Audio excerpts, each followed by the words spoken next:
Mr. Chair, it's 5:30. If you'd like to begin the meeting. All right, very good. Welcome, everybody. Call to order the December 11th, 2023 Ward 1 Neighborhood Advisory Board. Can I get a roll call, please? Member Piskovich. Here. Ross. Here. Shrimp. Here. Wager. Here. Warninghouse. Absent at this time. Mr. Chair, you have a quorum of the Ward 1 Neighborhood Advisory Board. Very good. Thank you very much. We're gonna go right into item A2, public comments. The items are either public comment or any action for general public comments limited to no more than 3 minutes for each commentator. Do we have anybody registered already? We do, Mr. Chair. Please let the record reflect that Member Warninghouse is present at 5:30 p.m. Good evening. And prior to calling the public comment, I have an announcement to make to all of the board members. Members of the public may hear, observe, and provide public comment virtually by registering through the following link, which can be found on reno.gov/meetings. I'm going to be reading the Zoom link, so bear with me for just a moment. https://us060web.zoom/WEB.WESTER/capital N capital A VL4 capital K capital Z VJ capital T capital E U capital F H capital L OUS LHS capital J W. Thank you for bearing with me.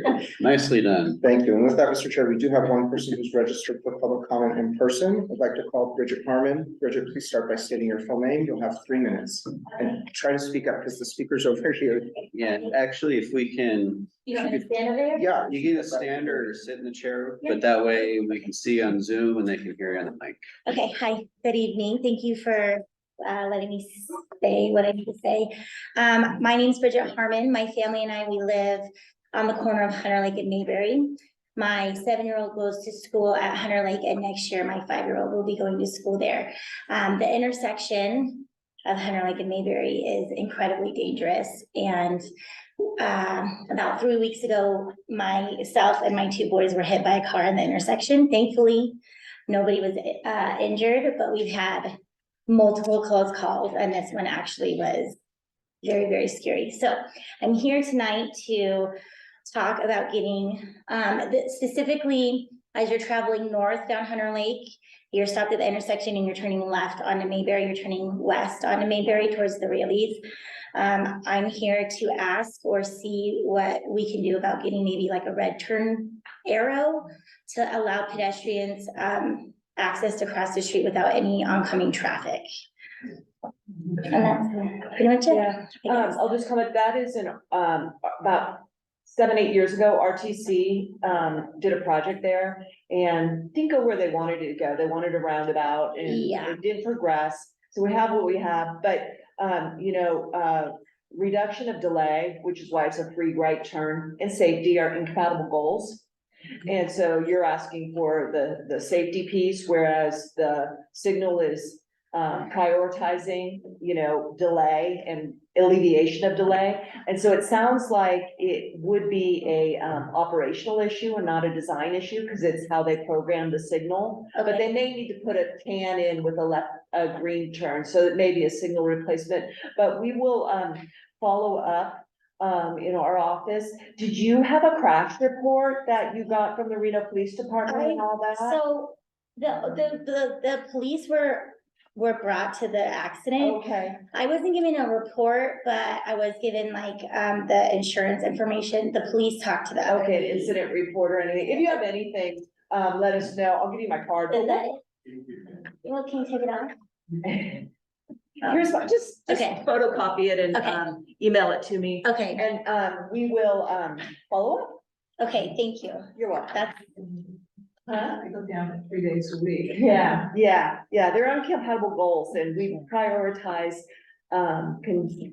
limiting congestion, delay, and speed over pedestrian safety for a lot of years, and the shift needs to happen. Yeah, what they have now is 2 lanes. The right lane is like through traffic, just goes straight. The left lane is just for turning. Yeah, And so if there's a way where just, even when the button is pushed, if you could have yeah, a minute or whatever, where it's just pedestrian crossing just for the left turn lane, yeah. I think that would make a Yeah. big difference. It's not just us, after speaking with all the parents at Hunter Lake and stuff, there are close calls all the time. Yeah, It's there's really cities that scary. are limiting left turn on red. In some, I don't think anyone's gone citywide, but some are going very hard in many areas. Yeah, And then there's cities that are also, when you push, the pedestrian gets a 10-second start. yeah, something That- like that. Our traffic engineers have not embraced that because I feel they haven't gotten the vision from the council that we want that. Yeah. We're gonna take it from people driving from wherever about, 10 seconds delay, this, but we just haven't made that shift into our organization. But it's stories like yours Yeah, with, that could have been a real terrible. it was, So, I don't know. I Yeah, don't- it was yeah, awful. And yes, we've had terrible. we've had so many close calls just in my family. yeah. So not to mention all the other Yeah. families that Yeah. walk to the grocery store, go to school, Yeah, whatever. we could be doing a lot better, and I encourage everyone, they could probably get through the paywall to read the New York Times article today about why pedestrian deaths in America are so increased and so much increasing at nighttime. No one really has a good answer, but a lot of cities are making better progress than we are, so thanks for coming down here. Yeah, thank you for. letting me Thank you speak. for bringing that to us, Charity. So what's the criteria for putting in one of the flashing lights? Those are used at non-controlled intersections, and this is a controlled intersection. Yeah, Thank you for your comments. Mr. Chair, I don't have anyone else in the room who has registered to give public comment tonight. Is there anyone else in the room who'd like to give comments? You'll have another opportunity to give public comment at the end of the meeting. Is there anyone on Zoom who'd like to give public comment? If you'd like to give public comment on Zoom, please use the raise hand button at the bottom of your Zoom window. I'll give you just a second.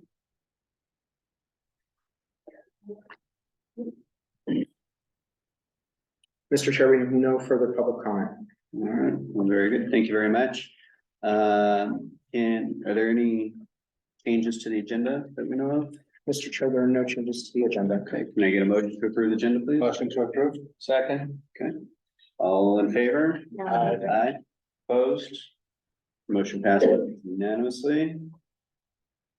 All right, and that moves us into A4. Councilmember Reckles, please. yes, thanks. So the council will end up our year on Wednesday with our last meeting, then we'll take a break into June. We still always meet twice a month because that's what our charter says. Looking back on the year, we have not done a lot of initiatives, but done a lot of operational work, and it's not a bad thing, not have a lot of initiatives going, particularly as we have some large capital projects moving forward. And they're mid-process. It's not a bad thing, but one of the initiatives the council has prioritized, the council has not been in a strategic workshop for 4 years. And I've asked for that every year, but, so it's very closely held by what the manager populates the agenda with the mayor. But the mayor has the authority and held a special workshop in November on affordable housing. They commissioned a report that was very well done. And we've had a little bit of follow-up discussion from that meeting. The priorities that the council moving forward were zoning changes in the code to accomplish increased housing production. In their view, they're not my priorities or the ones that I think will get the most impact. The ones that I believe that don't get the most impact that were also in the study, but don't seem to be supported either by staff as the priority or by my colleagues is in no particular order, rent stabilization, which is a form of rent control, and a progressive accessory dwelling unit ordinance, regulating Airbnbs, which is very important to me. Yeah, short-term rentals. And you know what? I lost the fourth one and it'll come right right up in a second.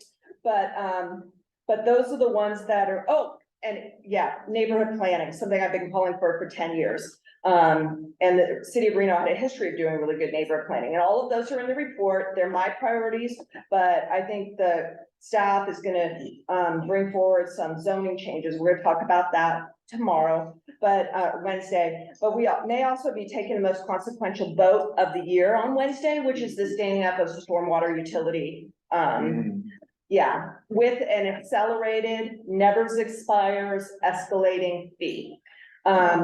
Just like the sewer, I wasn't around in 2011 when that was voted upon, but I inherited the escalator every year, particularly in these last inflationary years.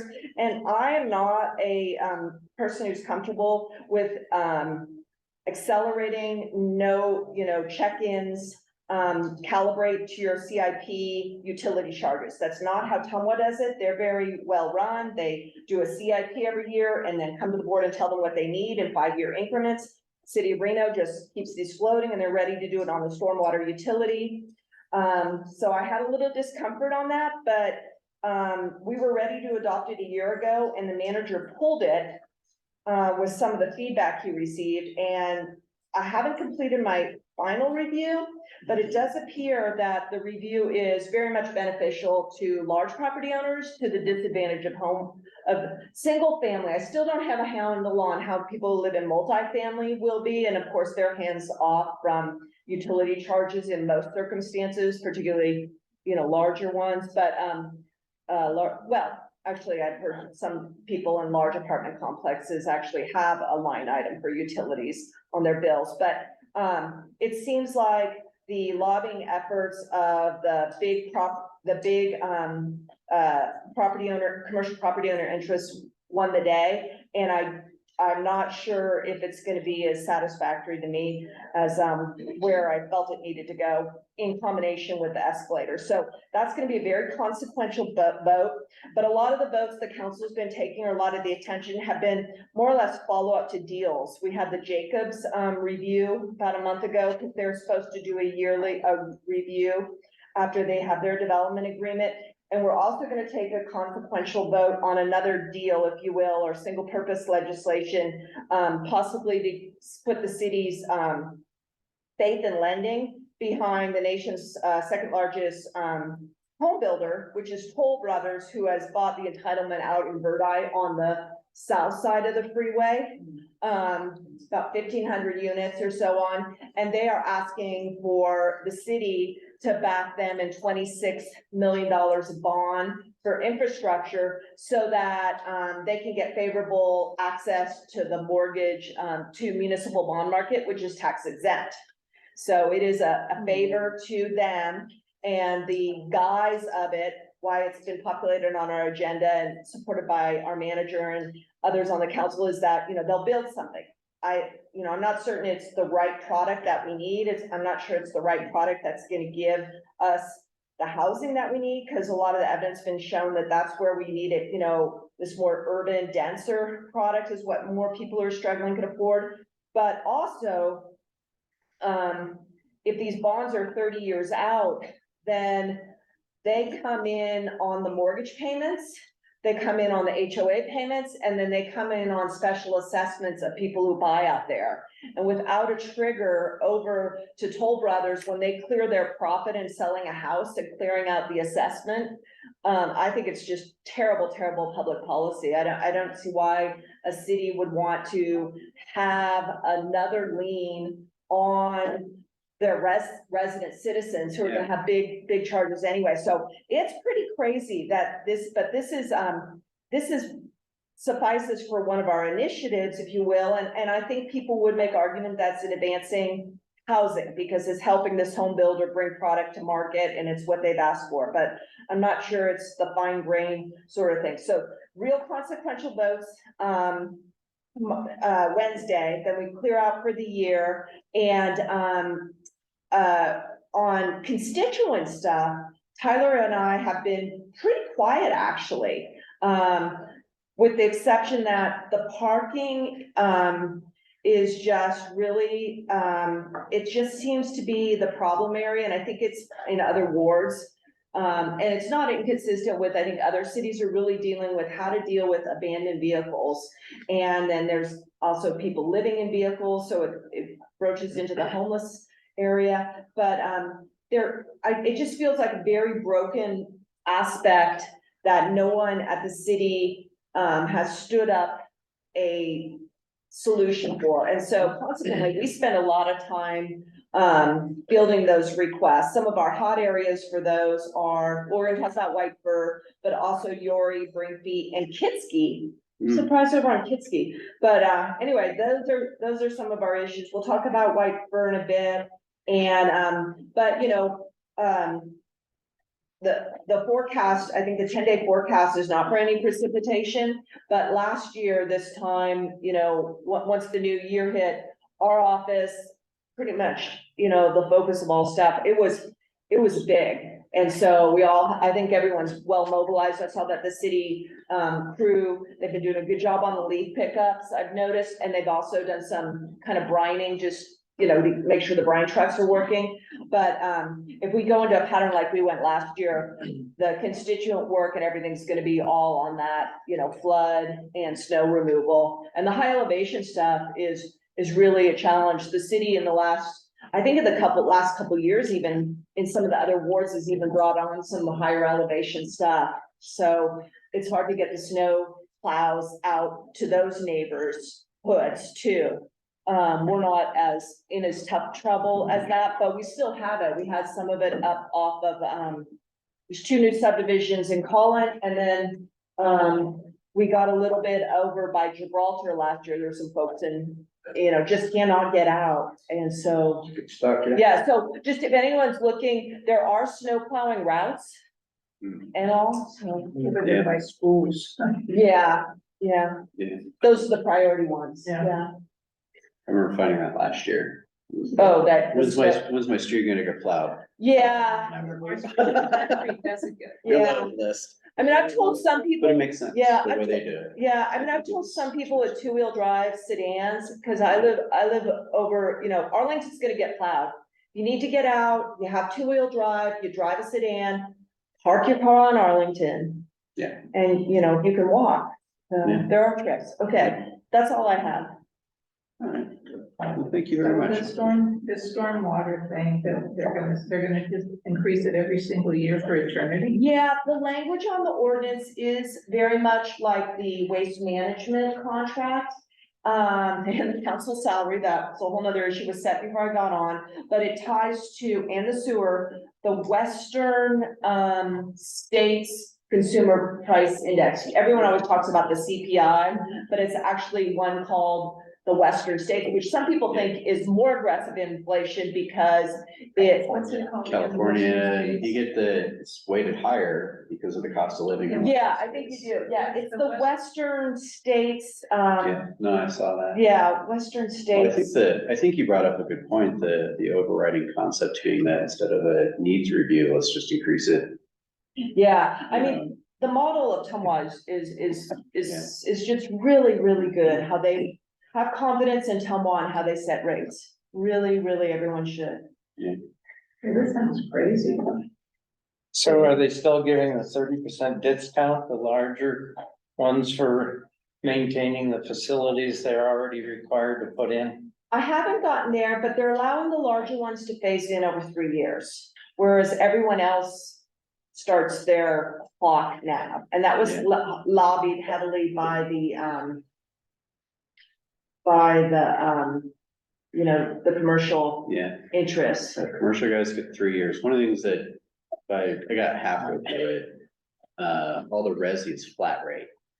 So all resi is like $9.80 per quarter or something like that, or $9.80 per ERU, and all single family lots are 1 ERU. Whereas in the one that they had a year ago, they had some sort of tiering criteria that basically made it so that if you had a bigger house, you paid less money on a per square footage basis. It was regressive. So if you're on a 6,000 square foot lot, you're paying the same as someone on a 35. 24,000 Yes, square foot lot. that's exactly correct. Yes. This goes on indefinitely.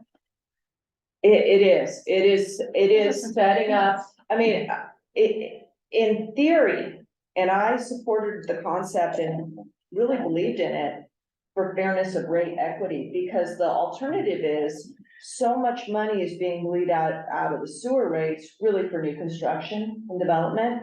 And if you can structure it right with calibrating a Zulily warehouse, which is about to be vacant, to a single family home, and calibrate those right, bigger property owners who are, making those as income property owners can pay more their fair share, and it won't be borne on the backs of sewer payers. But of course, the sewer fund is a whole nother story and in trouble also at this point. But yeah, it's a whole new utility. And. Okay. Well, how do you ever change it? It would be a repeal Yeah, of an ordinance. yeah, another ordinance. Yeah, so Wednesday. Hmm. And it's an ordinance, so it has to go through twice, right? Yeah, it's very consequential. It's standing up a whole new program at this Yeah. city. So it's like 5 items on the agenda to make it happen. Budget and stuff. Okay, any other, that's it. Yeah, yep. I mean, Breakfast, I'm trying to be professional. All right, thank you. Shaw? On Thank you, A5? Mr. Chair, Tyler South, Community Liaison for the record. I have a very short update for all of you. Our next Ward 1 Neighborhood Advisory Board meeting will be on January 8th. And I wanted to let you all know that we're tentatively scheduled to have RPD at that meeting, similar to our quarterly meetings, barring any emergencies. So if you have any questions that you wish to submit in advance, please email them just to me, and I can make sure RPD gets them ahead of the meeting. And that is my update, Mr. Chair. Tyler? Yeah. What about, like quorum issues? Are we in a good place? Yeah, so the Neighborhood Advisory Board currently has 5 appointed members. A Okay. quorum of this NAB is going to be 3 members. And the way, and I think we're going to talk about this a little, the way the NAB works, it's a quorum of appointed members, not of total members. So since there's only 5 appointed, a quorum, which is a majority plus 1, would be 3. So as long as 3 of you come, we can still meet. Okay. Was someone turning off though in January? Yeah, our member Ross's term is expiring, but he's let me know he's going to submit his application for Okay. reappointment. You're still in And that'll office. be on Good, the good, good. Yeah. January 17th. Yeah, city I council. would just was hoping not to do any appointments this year because it's so, obviously I'm terming out in November, and the new ward versus the old ward boundaries, because we just had new ward boundaries have been kind of chaotic. So in a way, we're just a forum, but always, allow people like the folks who came from Hunter Lake, it's a space for the people to come and talk about neighborhood issues. Yeah. That's my update, Mr. Chair. Thank you so much. Thank you, appreciate it. All right, on to the B section, so boards, commissions. Okay, so board commission conduct decorum and records training by City of Reno staff. I believe we have presentation. If you can sit in that chair right there. Okay. Perfect. Well, thank you so much for having me, everybody. For the record, my name is Donnie LeQuy. I'm the Chief Deputy City Clerk for the City of Reno, and I'm joined here by your City Clerk, Nikki Huntsman. So we're here today to talk about board and commission decorum and process training. This information is really good at any time, but it's sort of especially apt right now. One of the reasons is going through COVID. I'm sure you know the appointments at the neighborhood advisory boards suffered a little bit, and we're recovering from that, getting people back into these positions. That's great. It also means we have a lot of new people. So we're wanting to take some time to review why what you do is important and the purpose of these boards, and also how we conduct these meetings. So just a brief overview of what we'll talk about today. First, the neighborhood advisory boards. Again, what is your purpose? Why is what you do so important? We'll talk about Robert's Rules of Order. Those are just the rules that govern the meeting.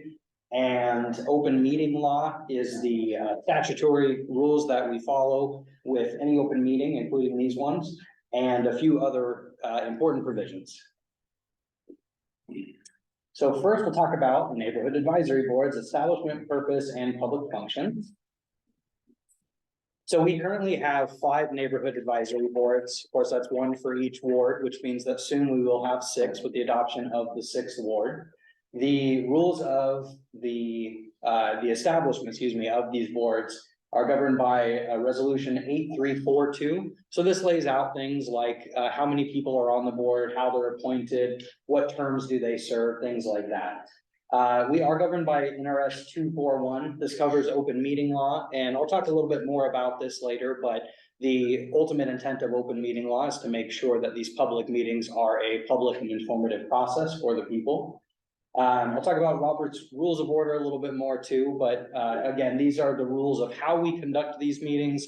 Just like professional sports, they all have their rule books on how they do things. We do that with public meetings as well. We'd encourage all of you to be familiar with chapter 2.20 of the Reno City Charter, which covers the code of ethics for public officials. And ultimately, of course, the purpose of these boards is to serve as a forum for the community to communicate through you to officials at the city who are in charge of making those important decisions. So the purpose of the NABs, again, the point of this is really to give a voice to the people. That might involve development projects that are going on within your ward. It might involve community improvements or just a general idea of what makes Reno lovable to the people who live in your ward. What means quality of life for them? Obviously, you know, what means a quality of life could be very different from someone who's living in a high rise in downtown Reno versus the North Valley. So this provides that voice for them to come to you and to talk about those things, for you to deliberate on those, and then of course bring that advice to council. When council and the mayor, when they are making those important decisions, of course, they all have different areas of expertise. Councilmember Breckus, of course, has a planning background. And we have business owners, a lawyer, Councilmember Martinez has a background in education. So they have those particular areas of individual expertise. They also have the city of Reno staff who are experts in their own areas and can advise them on things. But arguably the most important thing is the voice of the community and making sure, again, that the people who are actually living in those particular wards have that voice and can speak through you. For you to deliberate and discuss those. We can discuss them, but nothing happens. Right. Well, maybe we can get to that. I mean, we discuss a lot of things and then we go to the city and they ignore it. Margo, do you think we can let Donnie finish the presentation and then there'll be an opportunity for questions after? I hear some of the concerns, and I think we'll have an opportunity at the end to definitely voice some of that. Absolutely, and I should have said that in the beginning. I will absolutely open it up for questions at the end if you have any, and like I said, the city clerk is here as well. We're both happy to answer any of those questions. But we'll just kind of go through the content today and make sure we have all those rules covered.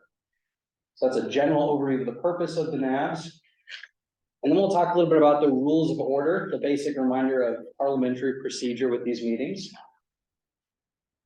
So what are Robert's Rules of Order? These again are the rules that govern how we actually run these meetings. It's worth noting that the Robert's Rules of Order are adopted by the state of Nevada. So whether you're going to a legislative meeting, a Board of Commissioners meeting, City Council, a NAB, we all follow these rules. One important aspect of that, of course, is motions, how we propose to do something, how we make decisions. That could be a very convoluted and difficult process if we didn't have rules to follow. Obviously, in a lot of public bodies, there are a lot of different opinions about how to move forward with things. So motions, which I'll cover a bit more in a bit, but that is our formal process of making those action proposals to do something and making sure that it's a democratic process. A few reminders about conducting efficient meetings and a few things we'll talk about for board members, and then a few reminders for members of the public as well.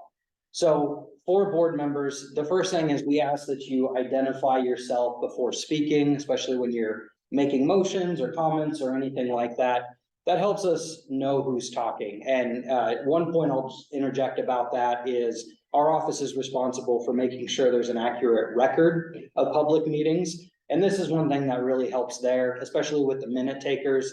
It's not like the old days where you had someone in the corner with a typewriter. A lot of the transcription these days is done after the fact through recording. So especially when we're doing that, creating an accurate record of who's speaking, that really helps us if you can announce who you are. Also, of course, we ask that not to interrupt one another, not to speak unless recognized by the chair. That can be difficult. One example is you may hear a member talk about something and you may have an interjection that you feel would be helpful even to them, but ultimately that is taking away their time to speak. So to make sure that we have orderly meetings, it's important that we not interrupt each other and that we are speaking and we are recognized to do so. Of course, we ask that you read all materials in advance of the meeting. I know that can be a challenge. Sometimes you get a lot of material with little time between then and having these meetings, but ultimately the idea is not to come to the meetings and then review the material. But the idea is to review that ahead of time, digest it, research what you need to, develop your thoughts and opinions on it, and then come to these meetings so you can have that deliberation and discussion. And along with discussing items on the agenda. A few reminders for members of the public. Just like the board members, we ask members of the public to identify themselves before speaking. One important reason for this is a lot of time public commenters may comment on something, an issue like we heard earlier today. If there's follow-up to that issue, it's nice to know who you are. So officials that want to follow up on it can speak with you. We also ask that they not interrupt presentation and board members.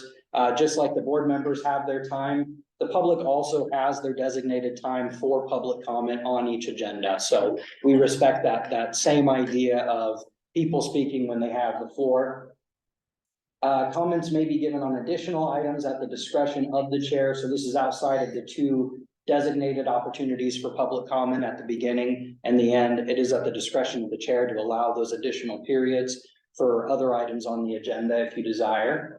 And finally, we just ask the public to limit those side discussions, which again can be very tempting. We know members of the public who come to attend these meetings are oftentimes just as passionate as board members about what we're talking about.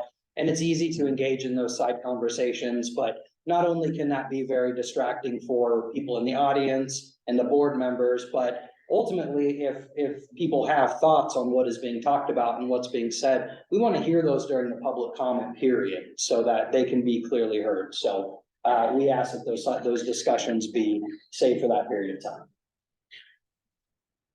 So a couple of formalities specifically about how we address each other in these meetings. So it is required that there is an officer who presides over every public meeting.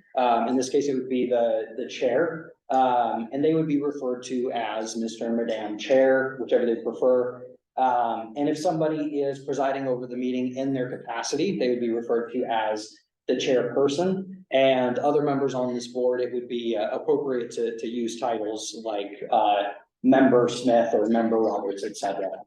So we use those titles. It may seem like a small thing, but Robert's Rules of Order does refer to a decorum of respect among each other. And this just helps to separate how we may know each other personally from who you are in this room and when you're having these meetings in your capacity as a board member. So we do ask that even at smaller meetings, we do use those titles to show respect for one another. So order of business, of course, I'm sure you're very familiar with this by now, but this is typically what we go through. The meeting is called to order, and then we take roll call. An important reason for that is to make sure that we have a quorum present, if any actions to be taken. And then we have the public comment periods, approval of previous meeting minutes. Of course, those are distributed to you ahead of time, so you can make sure those are accurate. And then they're approved before they are posted to the public. The other business for the day, and then there's a period of time to discuss any future items that you may want to agendize, and then the meeting is adjourned. So back to obtaining the floor.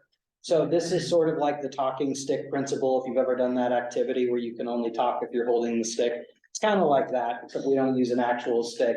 But again, we want to make sure that we are acknowledging that one person has the floor at any given time. That allows them the opportunity to say what they have come to say and say what they have come to prepare. And again, that can be very tempting to turn a public meeting, especially in a smaller setting, into a conversational setting where we are jumping in and maybe talking over each other. But it is important to make sure that you have obtained the floor if you wish to speak. And if you wish to speak, to request that permission to obtain the floor from the chairperson, who will grant it. So making a motion, back to this is part of Robert's Rules of Order, and motions are the way that we propose to take action. When you make a motion on something, you're essentially making a proposal that this body do something. The way it works is a member of the body will make a motion, and then another member will second that motion. You may have deliberation or discussion on that motion before moving forward to a vote. A really important part of this is to make sure that when you're making a motion that it is very clear and well thought out. Again, the point of a motion is you're actually making a proposal to do something. And a lot of times it's very clear what's being proposed. There may be a recommendation already on the table and you might be approving that recommendation. But what we want to avoid is those situations where maybe there's something on the table and there's a lot of different opinions about how to go about it and a lot of discussion. At the end of all that, somebody says, I make a motion to approve, and then you vote on it. But what are we voting on? So we just want to make sure that when you do make a motion, that it is very clear what you are proposing this body do before it's moved forward and before you vote upon it.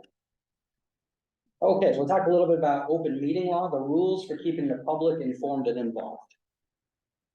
So the most important part of open meeting law, which is covered in statute under NRS chapter 241.010. The main intent of this is that bold word there, openly. We have to remember that in these meetings, of course, we are conducting the people's business. And so that means the people have the right to understand what you are talking about in these meetings. That's why we send out those agendas. And they have an opportunity to join in on that process, to give their comments on it.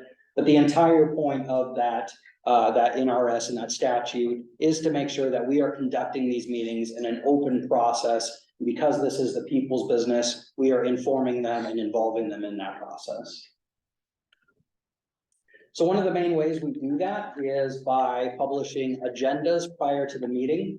Again, the public has a right to know what it is that you were talking about, especially things that you may be taking action upon. So staff publishes those agendas. That's how we let the public know. And we do make an effort to make sure that we're writing those agendas and those descriptors in the agendas in a way that makes sense to the public. You know, we try to avoid using a lot of internal language. At the end of the day, the primary intent is that a member of the public could look at that item on the agenda and understand clearly what it is that you are going to talk about. That way they can decide and discern whether or not they would like to be part of that process. Any items on the agenda that action may be taken upon should be labeled as for possible action. A very important part is that discussion should be limited to the scope of the agenda item. So again, the point of that is we have told the public, this is what we're going to talk about today. This is what we may take action upon today.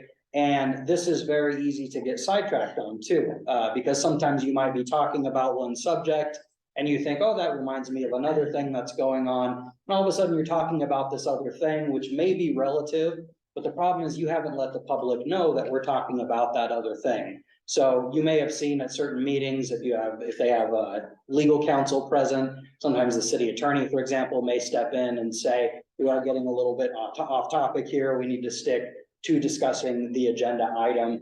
So we just need to make sure that when we are having these discussions, you are talking about the item that was agendized, the item that we told the public we are going to be talking about today.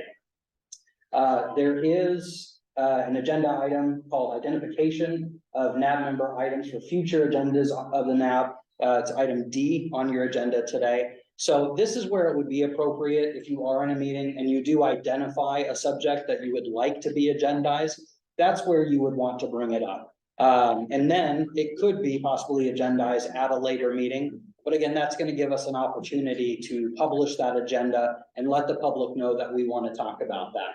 So if during the meeting, you feel like there is a non-agendized topic that you feel like should be discussed, fantastic. The appropriate thing to do would be to bring it up during that period so we can agendize it at a later meeting and have time to let the public know that that's on the table.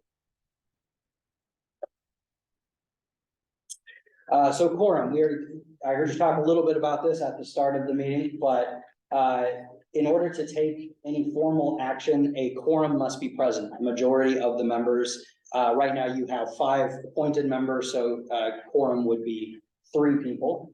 A NAB cannot take formal action to recommend or deny a physical development project, so those decisions are left at the level of the city council, but of course they do make those decisions based on input from you.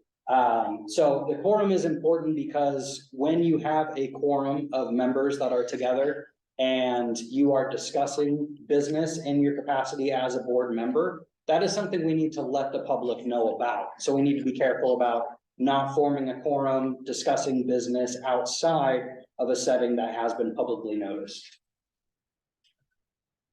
And so a little bit more on the details of that. There are some not so obvious ways that we need to avoid forming a quorum outside of that public process.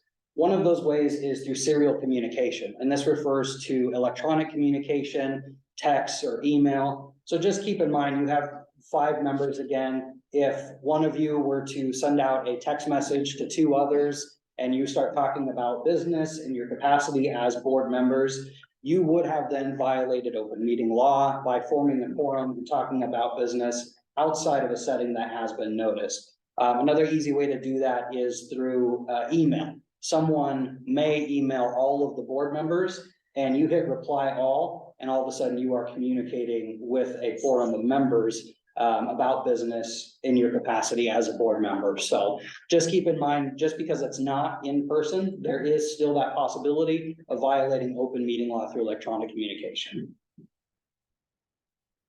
And another not so obvious way to violate open meeting law is a walking quorum. So the best way to explain this is just with an illustration. You have 5 members again. Let's say member A meets with member B and says, hey, we have this item coming up in a future meeting. I want to make sure that I have your support because I'd like this to go a certain way. So the 2 of them meet, that's only 2. And then after that, member A goes to member C and says, hey, I just met with member B. We talked about this thing. We want to go in a certain direction. We want to make sure we have your support. So even though that engagement may not have taken place in the same place and time, you've still formed a walking quorum by that serial communication or by that series of communication. So those are 2, again, not so obvious ways to violate that open meeting law. The 2 important things to look out for and be sure that we avoid. A few thoughts on public comment. So there are 2 periods on your agenda where the periods reserved for the public to make comment. Like I said in the beginning, it is at the chair's discretion to allow public comment periods for other items on the agenda. And that's something we encourage you to do, especially for items that may be brought to the city. So that is at the chair's discretion to allow those additional periods outside of the opening and closing periods, which are required by law. Another very important point is we want to make sure to never restrict public comment based on disagreement of opinion with what the person is saying. We have to understand that even if the entire board disagrees with the opinion of the public comment, even if the entire city disagrees with what they're saying, they still have every right to speak their opinion, to say what they would like to say. It is their freedom of speech to do so. So while we do have, certain rules in the charter about decorum and conduct for the public and board members alike during those periods, we want to make sure that we are never restricting what a member of the public has to say, just simply based on disagreement with what it is that they're saying. So a few other provisions, those important agendas that we talked about that let the public know what it is you're going to be talking about, those must be posted by 9 a.m. of the 3rd working day prior to the meeting. That's to give public time to review that, understand what you're going to be talking about, possibly taking action on, and participate if they wish to do so. Once the agenda has been posted and this time has passed, no items may be added to the agenda. So what we don't want to do is come to the meeting and say, oh, I have another thing I want to add to the agendas we can talk about. Because again, we haven't let the public know that you're going to be talking about that thing. So we don't add items to it. There's a period at the end where you could discuss that and add it at a later time. That said, items, there is a protocol to take items off the agenda during a meeting, just not to add them on. Minutes of these meetings are public records and are subject to inspection by any member of the public. And of course, we post those online after they are approved. So be sure when you get those for review, they're sent to you in advance to make sure that it is an accurate record and reflection of what took place at those meetings before we distribute those out to the public. And then another very important point is that correspondence provided in board and commissioner capacity could be subject to a public records request. So anytime you create a record where you're discussing business in your capacity as a board member, members of the public have a right to that record. That could be text messages, that could be emails, that could be a napkin that you're jotting notes on during one of these meetings related to the business that we're talking about. The public has a right to request those records and to receive those. So we want to make sure that we're careful about not only what record you're creating, what's being said, but also the way in which you say it. A good rule we follow is if you wouldn't say it to your grandmother and you don't want it on the front page of the RGJ, don't create a record that is reflecting that, so. Okay, well, that is the end of my presentation. Is there anything I missed, Maria? We should have that. Okay, I'm open for questions. Donnie, thank you very much. So let's go to this, like email thing you brought up. So Tyler sends something out and it's a, I don't know, a description of one of the agenda items or something like that. I don't know. And it's sent to everyone on the commission. And you write back and I say, well, I think blah, blah, blah, blah. You hit reply all. So you screwed up at that point. Is that correct?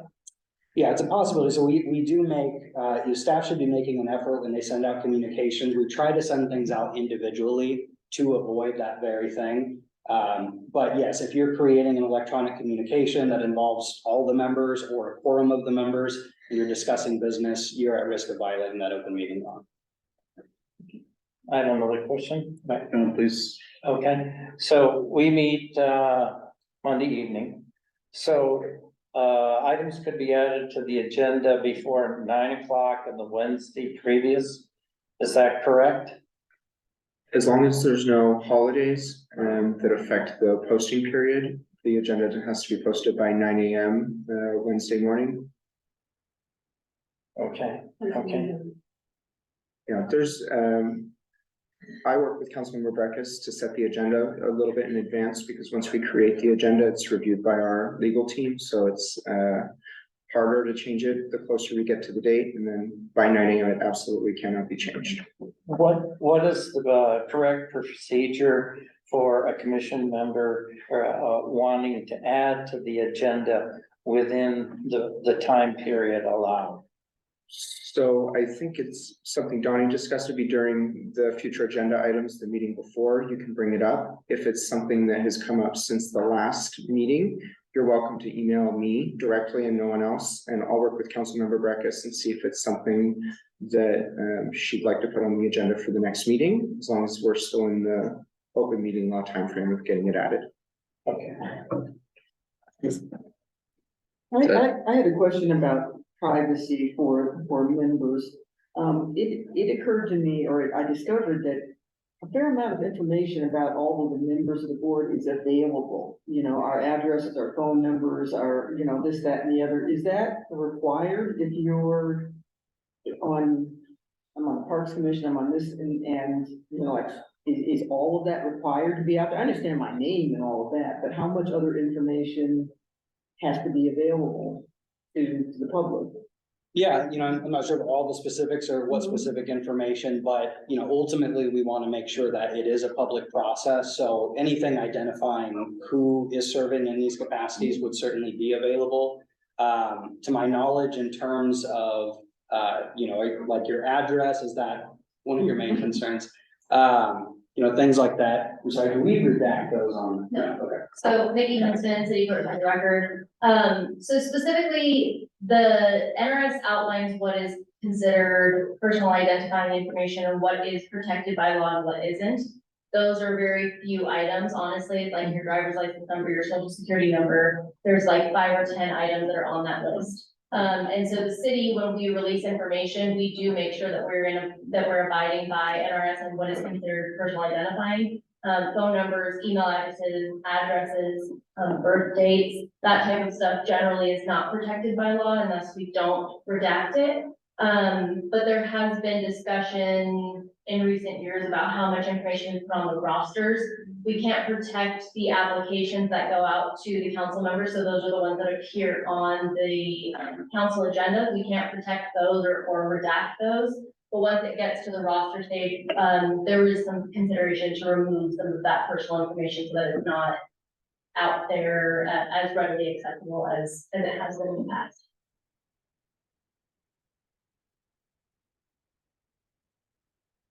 Any more questions? No, I mean, I find that disturbing, but it's already out, so, you know. It's It's like, oh, look, there's my address, you know, in the days of doxing, so yeah. There was a board member several years ago, excuse me, who who wanted to be on a board, was on a board, and really struggled with that issue and had some research. The law hasn't changed, and it's not protected. But, I think the approach the office has of, you know, it's there for the application because it's deemed important information for the council to have to make the appointments, you know. But then, you know, keeping it, don't have to publish it, you know, all the time on the rosters. And so, like the planning commission has their own phone numbers and their own emails that are assigned to them as city phone numbers and emails. So that's kind of a workaround. Yeah. Mr. Chair. Yeah, yeah, please. I have a question about the notes, other provisions, or was it, we take notes. Are these, do we need to keep these notes? Cause it kind of sounds like we should. That's an excellent question. One thing we recommend doing, because, you know, I might not expect you to have a file cabinet for eternity of all these notes. So if you do have something that, you know, you may want to get rid of, we recommend scanning it or taking a screenshot, whatever, and sending it to the liaison so that they can have a record of that. That'd be the best practice. Your mailbox comes up. Sorry. That's okay, Doug. Mr. Margaret. No, I don't have one. Oh, I mean, I do have one, but I'll wait. Okay, all right. so, what is the range of actions, or, we all know that, in situations, settings like this, threats are made against individual members, people become disruptive. So under those circumstances, what are the range of actions open to the commission, individual members, or the chairman? So just to clarify, if people are being disruptive in a meeting, not following those rules of decorum and respect, what power does the body have to speak with it? Yeah. Good summary. Yeah, so there is, in the Reno City Charter, it does talk about, you know, conduct of respect, and I can't recite it word for word, but, you know, certain types of conduct that would be, you know, threatening violence or anything like that, of course, we wouldn't want that. So it is incumbent upon the presiding officer, the chair, to, of course, try to help the situation, try to calm them down and not make it worse. But, you know, if they do need to be removed or asked to leave, then. There's no sergeant of arms, so, I mean, you have a very limited ability to remove someone who is disruptive. So what do you do? Can I- Stop the meeting? Yeah, I was gonna ask to dovetail on that, is that the ultimate resolution to cancel the meeting? Yeah. It would be. Or to a call? In my to- view, it would be the chair to just say this meeting's over. Yeah, And, you know, this is my 12th year, and this ward, Neighborhood Advisory Board has never had any disruptive behavior. It's run very, very collegial. Hopefully something we never need to know. Felt I had to ask. Yeah, no kidding. I don't wanna- Yeah, I've certainly seen it happen at larger bodies, county commission meetings. That's exactly what they do is they stop the meeting and Okay, Yeah, and Reno PD sits through all of our meetings, so there's always that there. yeah, yeah. Okay. Marcus, Yeah, I gotta go find it, I put a star by it. all right, well, Give me a second here. okey dokey. One of the things is foreign for action on an item, and it says the NAP cannot take formal action or recommendation or deny a physical development project, city resolution 8064. When did that come into play? I couldn't tell you off the top of my head. But I do understand them. Yeah, I mean, I'm not, sorry, so city clerk husband for the record, I'm not certain, I think it's just purely to advise that this is an advisory committee, so the job or the responsibility of this body is essentially to advise councilmember brackets on their stances associated with projects or concepts that are coming before this board, but this is not a policy making board, so you don't have authority. I mean, I understand that, but the problem is we're never listened to. I mean, that's not necessarily something that we can speak to or advise on in any capacity that the council meets, and that's that's their responsibility is to work together to come forward with ideas and work through those, but as far as us on staff or anybody at our level, we don't really have the ability to speak to why they are listening to the advice and looking at us. Well, I know several areas where they're not listening. I mean, not just for Ward 1, but other wards. And some of the wards haven't even had meetings since last July. So I mean, I'm not sure what role we really do have. I think that's the relationship between the NAB members and their elected official, and that's really what this is intended to do is at the advisory, at the advisory level, it's the same as our financial advisory board, our building enterprise. I think those responsibilities of those bodies is to meet as experts in the space that they're in. So in this case, it would be individuals that live or work in Ward 1, and then bringing those advisements to their council member, and it's, that council member uses that advisement to make decisions or to enact policy at that next level. So that's the intent of this body, is to have that relationship with the elected to be able to pursue that direction. But also, the three that we have on tonight will all go to the council, but usually I'd say at least half of these just go to the planning commission and don't go to the council unless there's an appeal, which are rare. So the planners also listen to hear the questions, and that helps them prepare their staff reports and then also make their recommendations to the planning commission.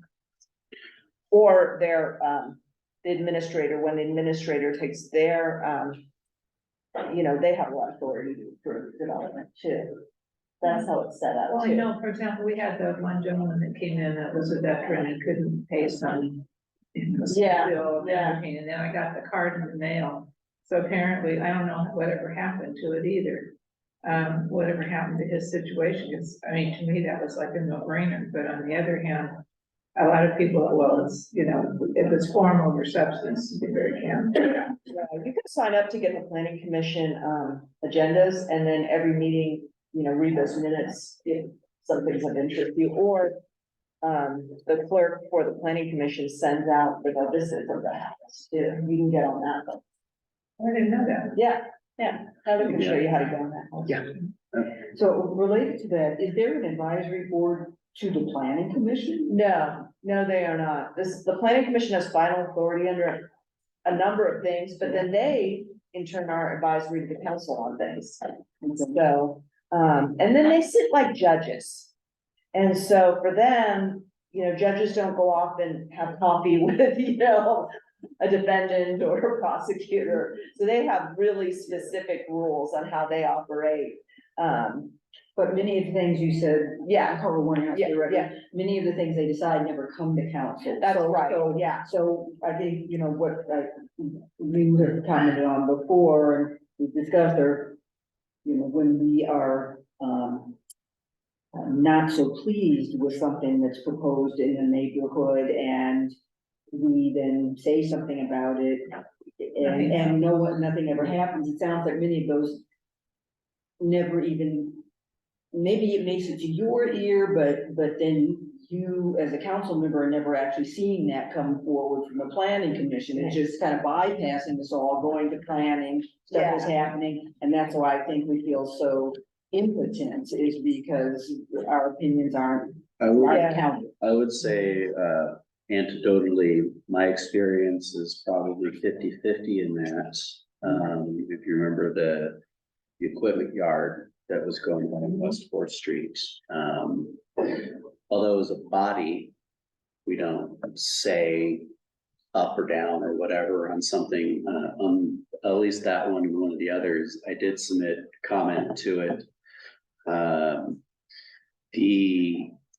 And I could see that the planner and the developer at least worked a little bit on that and they didn't get all of it, but there was movement from when they were here at the NAB to when it showed up at the planning commission to. What I'm frustrated about is, okay, we agree that project A is too dense. Or we think that the, wherever roundabout's gonna be is in the wrong place. Yeah. I mean, I've never heard anything back on it, ever.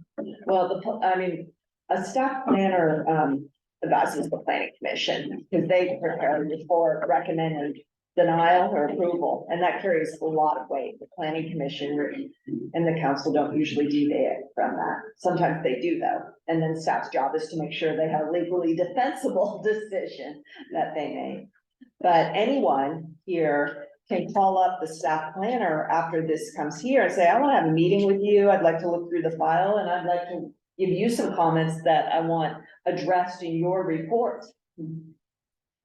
Into that, in my experience, when I haven't called them, but sent emails here and there, they're at least responsive, or at least explain to me like why the city has a particular position, even though a lot of times I tend to disagree with it, at least I understand it, and you get a little bit of that feeling back.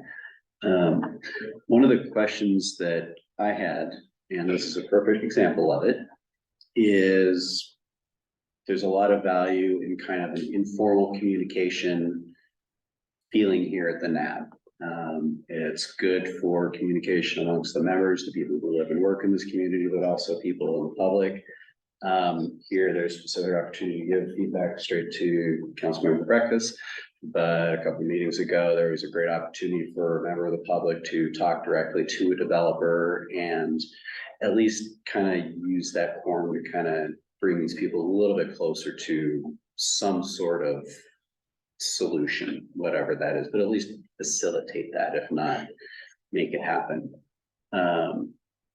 So as the chair, one thing that I really like, and please tell me if I'm interpreting this incorrectly, is that as part of the public comment process, I think it's very important that everybody gets a moment to talk and gets to give their 2 cents, even if it's not immediately to Jenny, maybe it's to the developer or whoever's here, like, hey, I like this, why did you do that? The whole thing smells like something I don't want in my backyard or whatever it is. But to have that opportunity is, I'll tell you, as the chair, I think that's probably the most important thing that we do here is the NAB, regardless of, so that whoever's in the room, whoever cares enough to show up, has that moment to, you know, get in their 2 cents and hopefully carry it forward. Yeah, and prior chairs have always done that. This NAB has always worked under very informal rules. Yeah. Yeah, and I, you know, make sure people have a chance to talk, but also not violate on that. So. And that's, you know, ultimately for specifics like that, you might consult your legal representation for this board. At the end of the day, we're not legal agents. So of course I can tell you at a high level, open meeting law does talk about sticking to the agenda item, so obviously. Yeah. There is some danger there, but if you had specific questions like that, I might talk to your legal representative and. Yeah. Well, I mean, this is a perfect example, right? So we're talking about, how to conduct a NAB meeting, but we have a tangent conversation about what's some of the process around city planning. Right?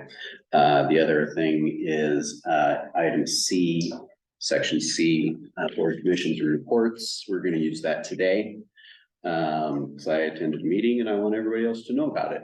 But because it's not agendized, my understanding is I can tell people, hey, I went to this thing, I heard this information, here it is. But if we want to talk about it as a group next time, then we need to bring it up as an agenda item for the next meeting. Is that the proper understanding?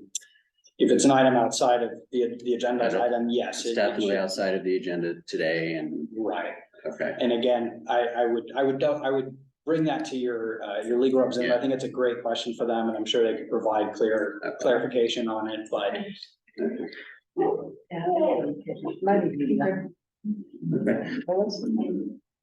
you have any other questions, comments? Anybody else in the room or Zoom? Is there anyone in the room who'd like to give public comment on this item? If you'd like to give public comment, please raise your hand. Is there anyone on Zoom who'd like to give public comment on this item? If you'd like to give public comment on Zoom, please use the raise hand button at the bottom of your Zoom window to let me know. I'll give you just a minute.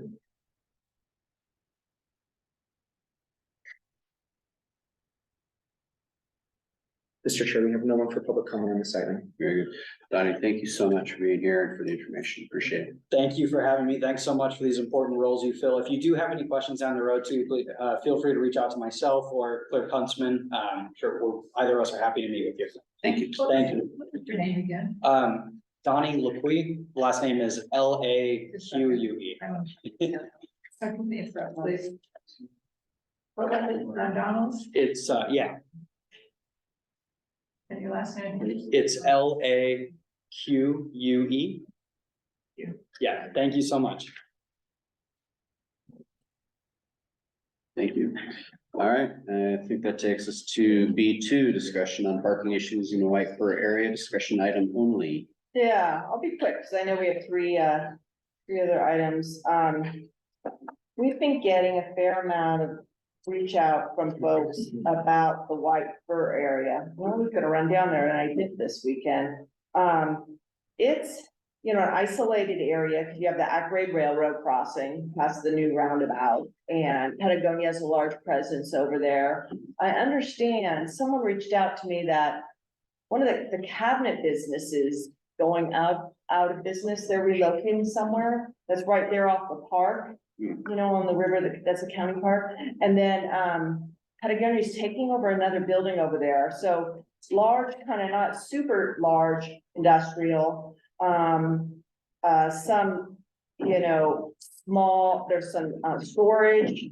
There is some, obviously go over the bridge there, what we call the River Run subdivision, riverfront, all that. And that bridge is fairly narrow. And we don't hear about commercial vehicles over there, and we really don't hear them a lot. It used to be, but Patagonia did build a new parking, off-site, on-site, if you will, parking, lot. But a lot of their employees will park along the entrance to the subdivision there but it's really more on the east end, where Where the manufacturers are. Yeah. Where the railroad stores over there, right? Yeah, and we hear a lot over there about, flatbeds being left. And we had an RV there, early in the summer that was there. Finally, we got it out because there's also a wedding venue out there, and they were having a wedding, and it was just this terrible burnt out RV right across the entrance. Felt bad for them. But, we do hear a fair amount, and we just don't know how to get these commercial rigs gone and ticketed, because we're just not getting the help from, what is it, the Code Enforcement and Parking Division? Yeah, I actually have a couple updates Yeah, on this one. So Tyler Shaw, Community Liaison for the record. Councilmember Breckis asked me to do a little bit of research on this one to get some statistics from Reno Direct. So far in 2023, there's been 7 Reno Direct service requests for illegally parked vehicles on White Fir Drive, and that's just in 2023. At the moment, they are all closed, and like Councilmember Breckis said, the majority of the illegal parking issues on White Fir have been abandoned motorhome type vehicles. I think 4 of them were related to that type of vehicle. Recently, there's been an issue with semi-truck trailers that have been parking on the street. But fortunately, our parking enforcement team was able to go out and do the noticing process. And on November 30th, all the trailers have been moved to private property except one, which was towed. So oh, they did a towing. they did a Oh, towing good. of one of the semi-truck trailers. So as Yeah, of November okay. 30th, Yeah. all the trailers have been moved to private property. But if you go out there and see any, please put in a Reno Direct and they'll route it to our parking enforcement team. Was one of the 7 the one that was, cause maybe that, I think that had been there from last year? The RV from the wedding, Yeah, I think it was one of the 7. oh, it was that one of the RV, 7, yeah. okay, so now but you do have to be vigilant on those, especially if it's. Some of the businesses that those construction yards, and there's some large ones, they're always moving things around, in their own yard if they have equipment, material supply. And so, they could just be out there, but we're getting, they're hard to see and navigate around, and that's what we're getting. It's not the easiest, spot over there, particularly from people who are going to the, the storage units too, because they're coming in and out too, and those are 24-hour businesses too. And the flatbeds do need to be, have the proper markings on them. You can't park a flatbed on the street, it has to be attached to a vehicle, and there's also rules about parking commercial vehicles on the street. But I think the darkness of the nature out there, and some of these are just untethered, if you will, and not illuminated, are causing issues to folks. So we'll just keep focusing on that out there. And then we're also trying to figure out really the process where we've got one in a residential setting that we're trying to follow as a case study to see why it takes 6 months or whatever it takes to get an abandoned car out in front of someone's house moved, so we'll try and bring that one back next. Yeah, the case study. That's kind of how you learn about a lot of city planning, is you do case studies. So we are doing a case study on this one car in particular. And maybe we can report back about that one. Interesting. Yeah, I mean, there's a lot of mechanics there, like the one that got towed, Tyler, that, I'm surprised they got that one towed. Did you hear anything more about how they were able to tow it and where it's going and who towed it? Was it private? Yeah, Tyler Shaw, Community Liaison for the record. So as part of my research for tonight's meeting, I connected with our parking enforcement team and got a little bit more background on their process and how something goes from being reported to Reno Direct to being towed. So to start, like Councilmember Breckis mentioned, Reno is one of many cities, especially in the West, that has seen a pretty drastic increase in illegal parking issues. And we're also one of cities that is trying to deal with that. The city of Reno gets over 10,000 requests for illegal parking per year. And we have a team of 4 parking enforcement officers. So they end up having to do, it's a lot for 4 people, and it's been a pretty dramatic increase. So at the moment, vehicles are statutorily allowed to be parked on the street for 48 hours. At which point a constituent can notify Reno Direct and let them know, hey, this car's been here for more than 2 days. It's parked illegally. We need someone to come look at it. Someone from the city, sometimes it's a SAVE volunteer, which is our senior volunteer program, or it could be a parking enforcement officer will go out and make sure the vehicle's there, and they will put a notice on the car saying, hey, you're parked illegally. We're going to be back in 48 hours. Your car needs to move. So they'll go back in 48 hours, at which point we can start the noticing process. And once it's been noticed after that reinspection, if they come back 48 hours and it's still there, if it hasn't moved, the vehicle can be towed.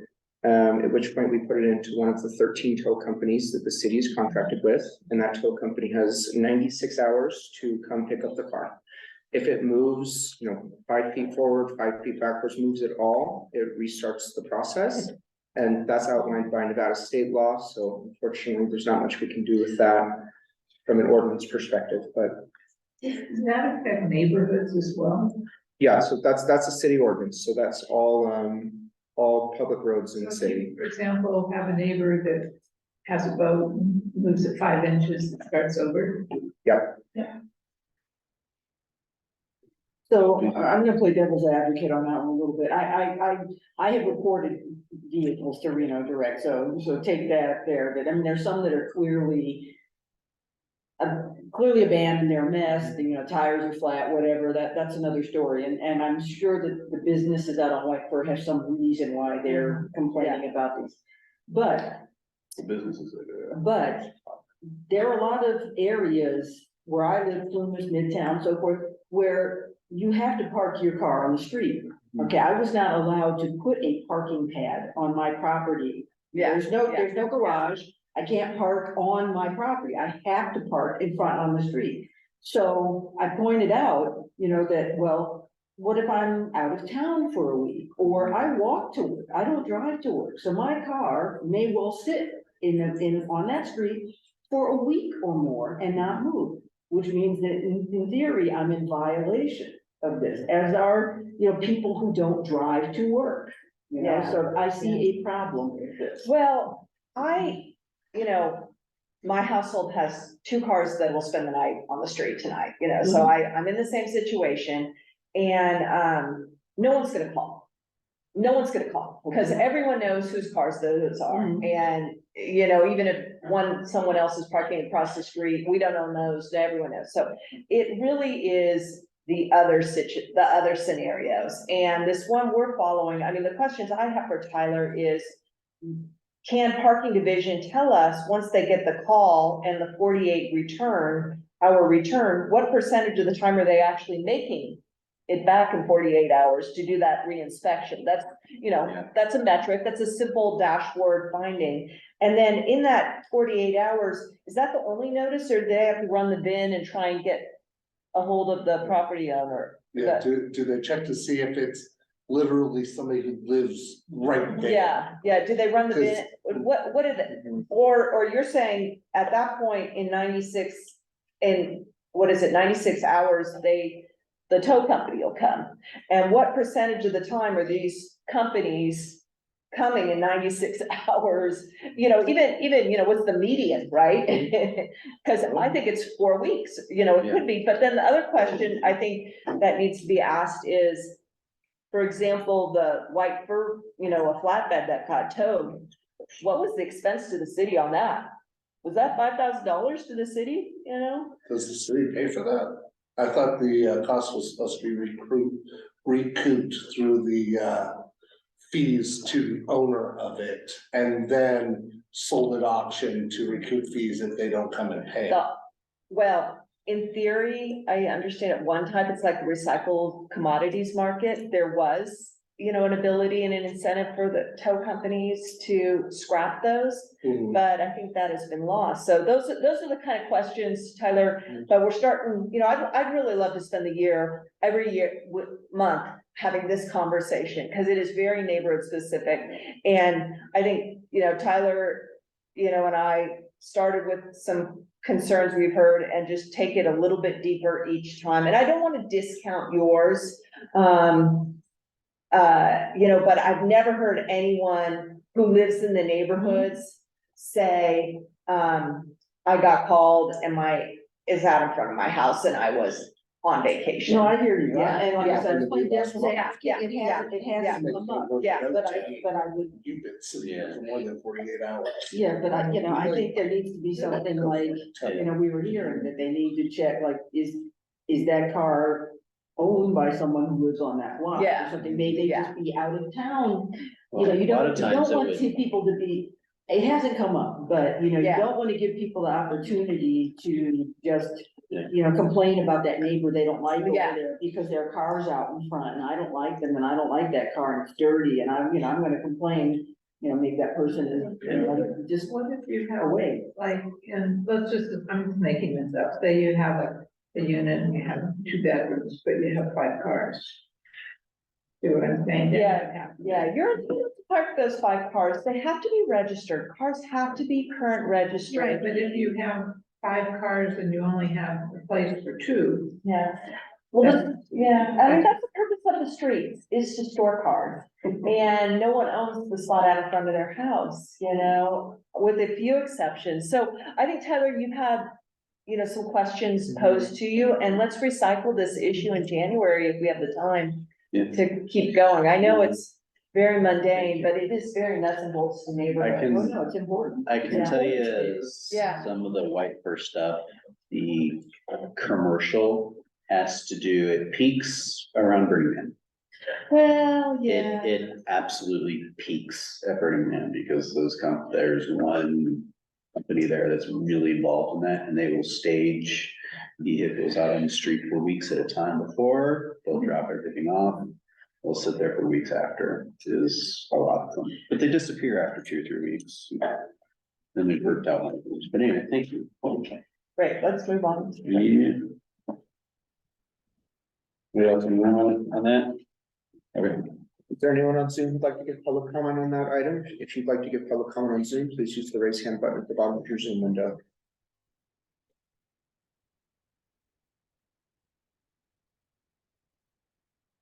Mr. Chair, I don't see any public comments at this time. Very good. All right, thank you very much. It's going to be 3. This is development projects. So we're gonna start with B31, Lake Mansion Historic Designation. Thank you very much for hanging in there for us.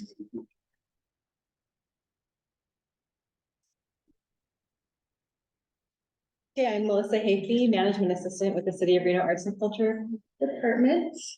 For the record, I'm here to present the Lake Mansion nomination for designation on the City of Reno Historic Register. Lake Mansion is located at 250 Court Street in the Riverside Heights subdivision in Ward 1. On December 14th, the Historical Resources Commission will consider whether or not to recommend to the City Council that the Lake Mansion be added to the local register of historic places. That's this Thursday. A little background on the Lake Mansion. The Lake Mansion is already listed on both the state and the national registers of historic places. It's named for Myron Lake, who is considered the founder of Reno. He purchased this home for his family in 1879, and the home was originally built in 1877 by William Narsh. It was located at the northwest corner of California Avenue and Virginia Streets originally, South Virginia. Myron Lake never lived in the Lake Mansion. He bought it for his ex-wife, Jane Lake. She lived in the home from 1884 after Myron Lake's death until 1902 with her children and her mother. After that, it was owned by several different families until it was purchased by the Chirias family in 1928, and they retained possession of the home until 1971, when the Home Savings and Loan Corporation purchased the property, and they wanted to demolish the home so that they could build the office building that's currently at the northwest corner of California and South Virginia. Some local advocates rallied to have the building moved to the convention center property at Kitski and South Virginia. And it was there until 2004, when the convention center wanted to expand their parking lot. The building was relocated again to its current location at 250 Court Street. It remained on the National Register throughout both those moves. So the next steps are the Historical Resources Commission will consider this item, and if they recommend that the City Council consider it, it'll move to City Council probably in January. So was that difficult to have happen? Because it seems like it's a natural.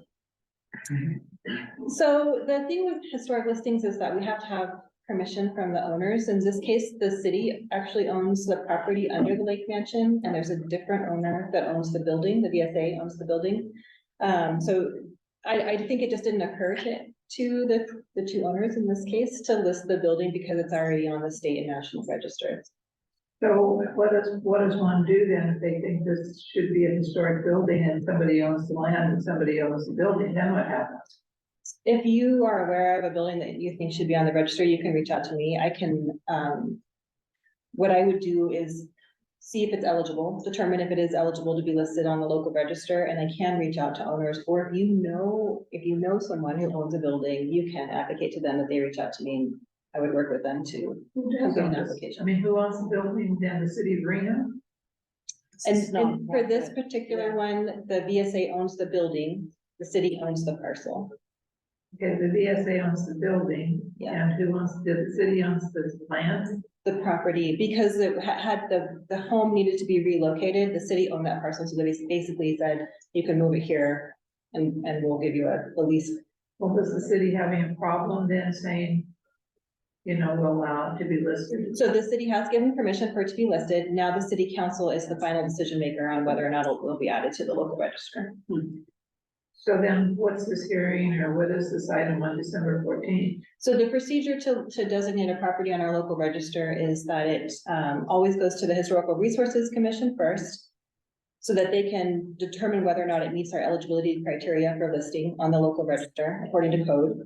And then they make their recommendation for the city council to approve a historic overlay, which is a zoning change essentially. And so there's 2 readings with city council to make that zoning overlay, the historic zoning overlay. Where is it in the process now? Well, so we inform the NAB basically for your information, and it is scheduled on the agenda for the HRC meeting this Thursday.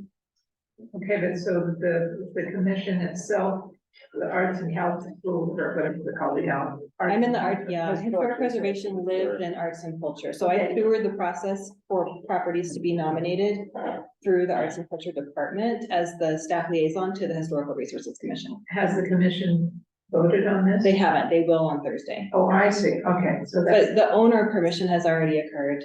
So the city, and in this, it's unusual that the city owns the property. You know, normally we would just be dealing with one property owner that was a private citizen. But in this case, the city has had to already give permission. City council though has yet to approve it. okay, so the culture committee has said, okay, we'd like to keep it, and now it's going to the city.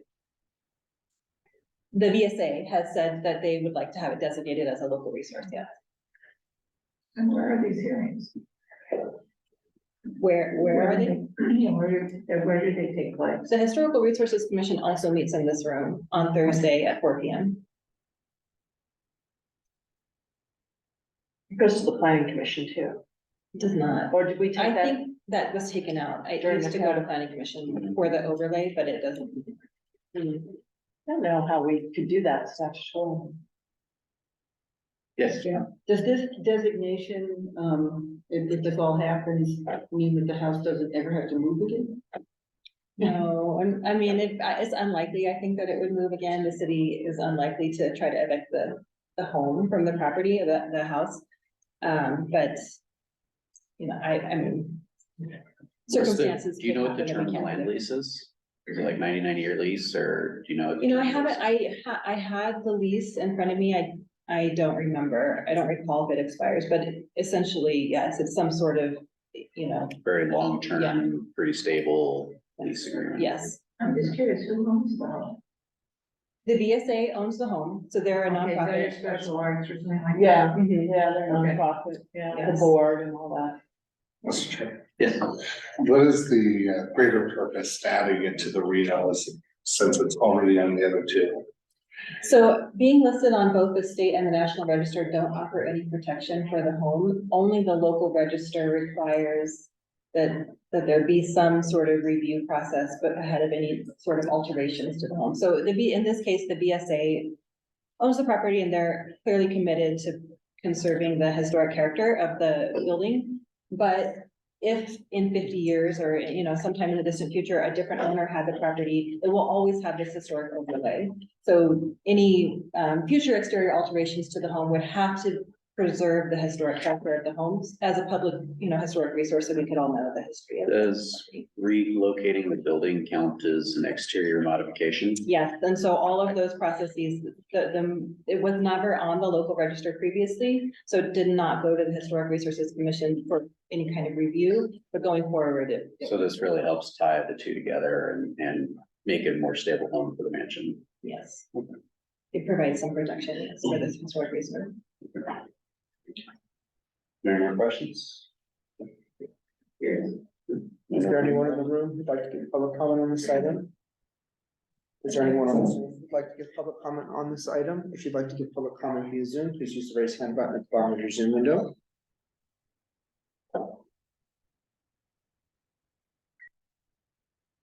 That would be my recommendation to say. Mr. Chair, you have no public comments on this item. Very good. Thank you very much. Appreciate it. Thank you for coming and Thank you. sticking with us. Yep. It's a long one today. Thank you. All right, that moves us to B32, Heiser Master Plan Amendment and Rezoning Discussion. Mr. Chair, we have Andy Darling here via Zoom. We also have our staff planner Leah Picati. Andy, just let me know when you're ready for me to advance the slides. Okay, perfect. Thanks, Tyler. Good evening, everybody. For the record, my name is Andy Durling. I'm with Wood Rogers representing the applicant for the Heiser property, which consists of a master plan amendment and a zone change to a SPD for the S3 Rob Drive project. You can advance the slide. 1 second, Andy, I'm just adjusting the volume a little. Okay. Okay, go ahead. All set, good. So this, like I said, this is a master plan amendment and a zone change. Master plan amendment request from large lot to suburban mixed use, and a zone change from large lot residential 1 acre to specific plan district, and the approval of a handbook with that SPD for the S3 Rob Drive project. This area is a little over 80 acres, about 85 acres, located on the south side of Interstate 80. Just east of the Rob Drive interchange. So it is kind of that plateau area, Chalk Bluff actually referred to, that sits on the south side of 80 right there at Rob Drive. Next slide. Here just gives you a little bit closer look for the property that we're looking at. You can see on the left side of the exhibit here is that Rob Drive loop ramp, currently dead ends into the property directly to the west of this Heiser property. That's the FJ management parcel. It was approved earlier this year, I think this summer, for grading activities in conjunction with a development plan that's coming forward on that. There are essentially 4 properties on this south side, or I should say 4 property owners on this south side of Interstate 80 at Rob Drive. The TCA properties, if you may remember, you saw probably a couple years ago, it was approved in January. Consisted of 3 different projects, some single family detached, some townhomes, and some multifamily. Earlier this summer, the FJ was approved here, which is just in the center, right where Rob Drive dead ends. That was approved for some grading activities and presented at that time was kind of a mixed use of commercial and some residential. This Heiser property is the 3rd property of the 4 that's coming forward at this time for development related permitting. The TCA, the FJ, and the Heiser property applicants are all working together for common infrastructure design and planning, and we'll get into a little bit of that as I go here. Next slide. The existing master plan for this property is large lot neighborhood. If you look at the map, that FJ property, which is just to the west, is master plan suburban mixed use. So next slide.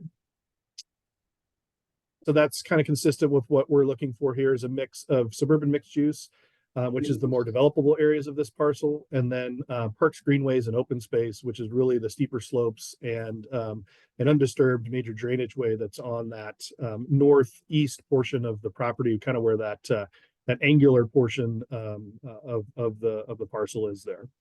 Next slide. The existing zoning is consistent with that the existing master plan. So it's large lot residential 1 acre parcels. If you look around the area, you've got multifamily to the north and to the east, general commercial to the west. So large lot, not necessarily appropriate, given the surrounding uses. So next slide. So we've developed a specific plan district handbook, an SPD handbook, to address future development of this parcel. Next slide. That SPD handbook is based on the physical constraints of the property. So looking at this, this is the slope analysis map. This property is subject to the city's hillside ordinance. And so we've incorporated that hillside ordinance into the SPD. There's also a major drainage way. There's actually two major drainage ways. I don't think I can point, can I? No. Okay, so just along the very northern edge of the property, yep, right there, there's a major drainage way that kind of parallels Interstate 80. And then on the far east side of the property, that comes under Interstate 80 and ultimately goes to the Truckee River. So those are the two major drainage ways that are there. Disturbance of the northern one is included. The eastern major drainage way would remain untouched and part of our open space program. Next slide, please. So the SPD covers a number of different things. Essentially, it's somewhat of a customized zoning for the property, but we use an existing zoning district in the city. So we'll be utilizing the mixed use suburban zoning district as a basis for the design and development standards, and make some minor modifications from that. Included in the SPD is kind of a high level of detail for the development itself. So we actually included major site plan review or kind of that conditional use permit you may be more familiar with, level of preliminary grading plans. So we have preliminary grading, utility, and backbone infrastructure plans that are kind of at that, high level that would otherwise be approved under a major site plan review. Those grading plans address the disturbance of that major drainage way on the north, which I had pointed out on the previous slide, and protection of the major drainage way on the east side. It does have some restrictions in there, specifically for the north pad. There are some restrictions on future development that either that restrict the intensity of it or make it, it's about 11-acre pad on the north. So given the size of it with the difference in uses, we didn't want to have any disparity between kind of a mix of uses down there. So it's either going to be non-residential kind of commercial type uses, or it'll be residential, but it won't be a mix of both on that north pad. The south pad is restricted to just residential type uses. Also, the SPD addresses access. So essentially that extension of Robb Drive and kind of as a major piece of infrastructure, as well as improvements to the Robb Drive interchange that would be triggered to mitigate, kind of the growth that's on the south side of Interstate 80. Those are all addressed in the SPD, and they're in concert with those surrounding property owners that I described at the beginning of the presentation. Next slide, please. Just to give you kind of a flavor, this is the grading plan that is incorporated into the SPD. Just to give you the sense of the level of detail that we are providing with this SPD that you normally wouldn't see under a kind of common zoning action like this. Next slide. And with that concludes my presentation. I'd be happy to answer any questions. All right. Thank you very much, Andy. I think we have a couple questions for you. All right. Hi, this is Martha Fiskbridge. What will the density be in this? It looks like to me the north pad is gonna sort of be commercial maybe, or light commercial, I'm not sure. And then the south pad's residential. That's correct. And actually, if Tyler, if you wouldn't mind going up a couple slides, we can kind of have a picture up to point at, may be helpful. One more. Yeah, this one. Yes. So as I kind of mentioned, so the south pad will be residential only. So it could include, a number of different uses there from, small lot, single family detached, townhomes or multifamily, for example. The north pad could go kind of either way. Either could be residential like multifamily, or it could be some commercial type uses. And so what we wrote into the SPD is that we didn't want to have to deal with, kind of. I didn't hear that. I'm sorry. You broke up a little bit there. Can you repeat your last couple sentences? Oh, sorry. So the north pad could be developed as either a residential use like multifamily, or it could be commercial. We didn't want it to have a mix on the north pad to deal with kind of buffering or compatibility issues between residential and non-residential uses, specifically on the north pad. So what we wrote in is that, with the first building permit, whatever the use is that's established with the first building permit, that will be the development and land use of the entire north pad. So if the first permit is commercial, all of it will be commercial. If the first permit's residential, all of it will be residential for the north pad specifically. But my question was, what would the density be in the south pad? The density, so we're using the suburban mixed use as the base zoning. Suburban mixed use doesn't have a minimum or a maximum, quite frankly, density. But in reality, just based on infrastructure constraints, and the planning that we're doing, what's included in the traffic study for this entire area, so the north and south pad, is an assumption to accurately kind of size the infrastructure. And so what we've assumed is a hypothetical mix of 750 residential units and 100,000 square feet of shopping center, which would be kind of a mixed commercial type use.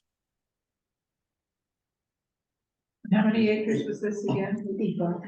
The north pad is a little over 11 acres and the south pad is a little over 22 acres. So 34 acres, give or take, out of the 85 acre overall parcel.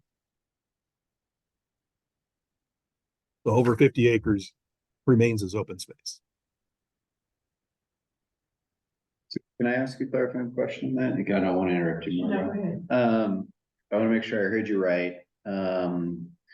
The infrastructure is built to support 750 residential units on one or both of those pads, or just one of those pads?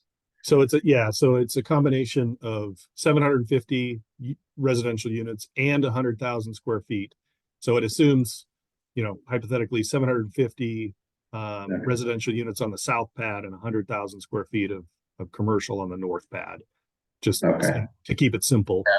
But the infrastructure, I want to maybe clarify, the infrastructure is being planned for a larger, it's all of the development on the south side of Interstate 80 there at Robb Drive. That's driving the kind of sizing of infrastructure and improvements to the interchange. Okay, very, thank you. I think you have a question from Jerry. I know everybody's first name, sorry. Yeah, Jerry, I reached out to the Department of Parks and Recreation, and I'd like to read into the record their response. It's relatively short, and then I had a couple of comments afterwards. City of Reno Master Plan Reimagine Reno states that the developer should meet the Park Service level of 2 acres of parks and 7 acres of open space per 1,000 residents for infill development. Development project LDC 230003 should be required to provide 4 acres of parks, 14 acres of open space based on an estimated occupancy of 2,000 residents. The master plan zoning amendment handbook for this project states that no parks are proposed and open space will be incorporated between the intended building areas. Referencing the developer's master plan and the slope map, the majority of open spaces reserved for areas with slopes of greater than 30%, deeming them unsuitable for recreational purposes. Additionally, all surrounding properties are privately owned, eliminating the possibility of trail connectivity to the regional trails network. The Parks and Recreation Department does not support the development's limited attempt to include appropriate parks and recreational opportunities to the area. I might point out that the city, I think, recently adopted a parks and open space master plan. And the biggest glaring need was having sports and flat fields for recreation. It doesn't appear as though this development meets any of those needs.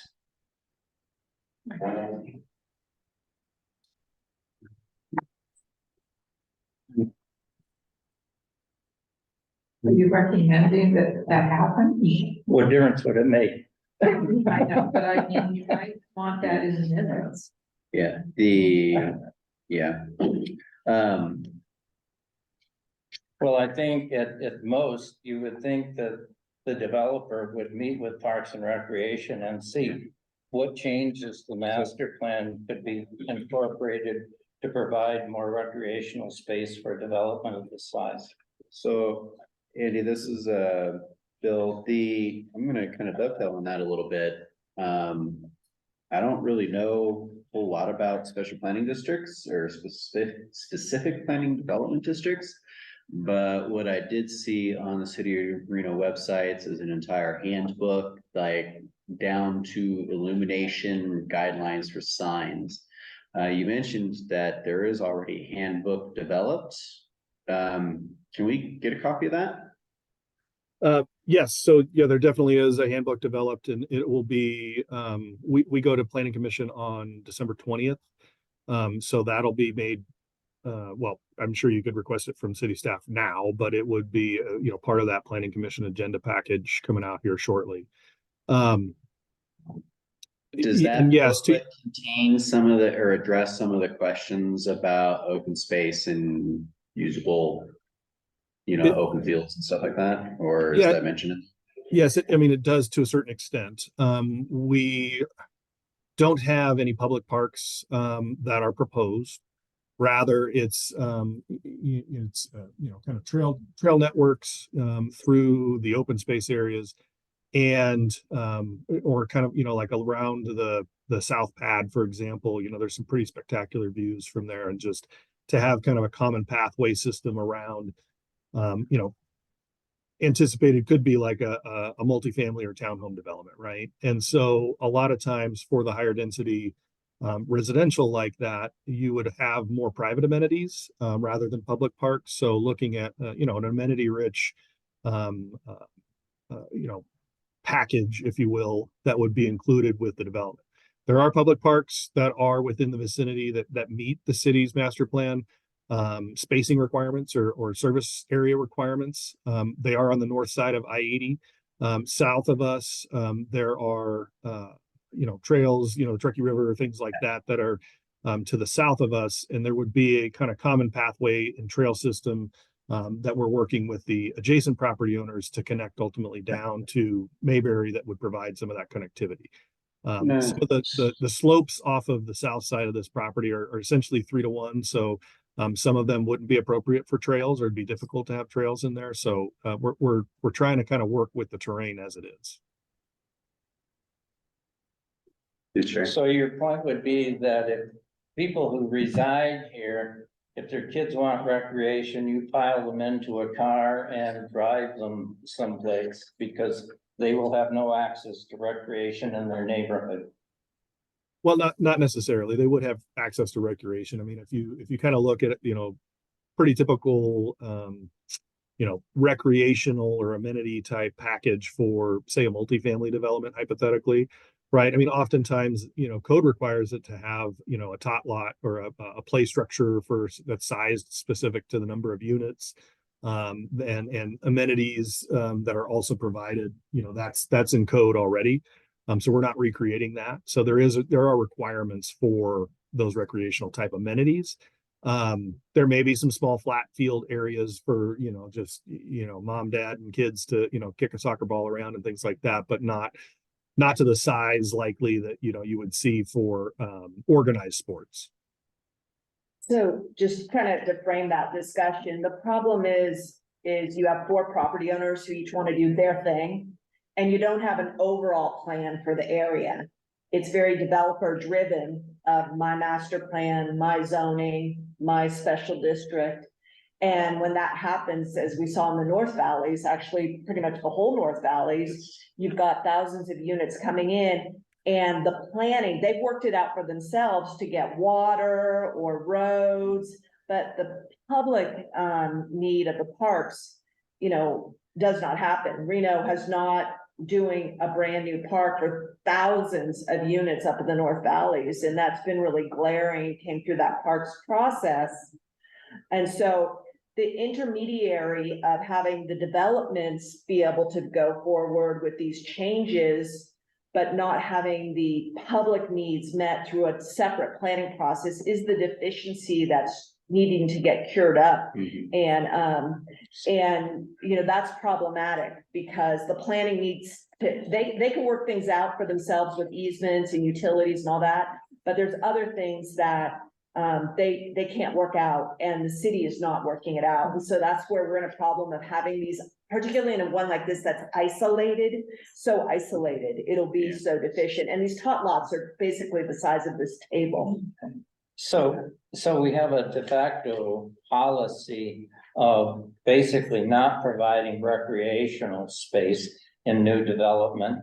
And we kind of continue to let that proceed year after year after year, so that we have such a high deficit of park space. We can't possibly fulfill it because we don't have enough money to eat, or we don't even have the vacant land within the urban areas any longer in order to put it in. Yeah, I mean, it particularly acute in these isolated areas.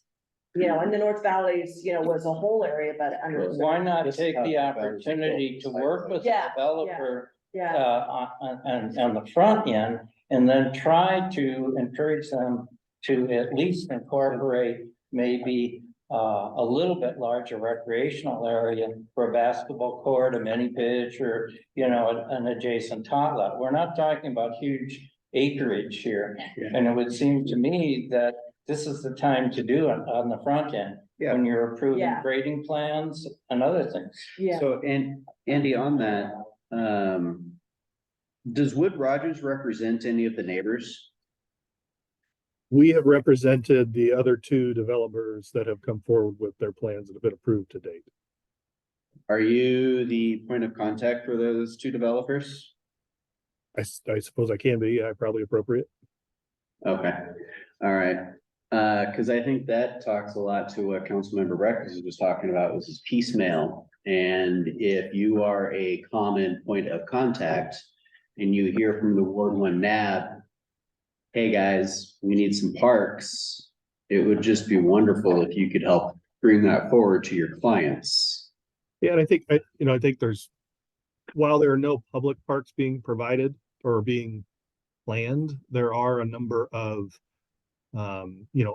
private type parks, private amenities that are part of this. I mean, the market Yeah. conditions dictate that there has to be, recreational amenities for these, residential communities. I hear you. I'm gonna push back on you a little bit. I'm just looking at your slope map and I see room for some pickleball and I see room for some basketball, maybe not on your pads that are developed, but I see some room.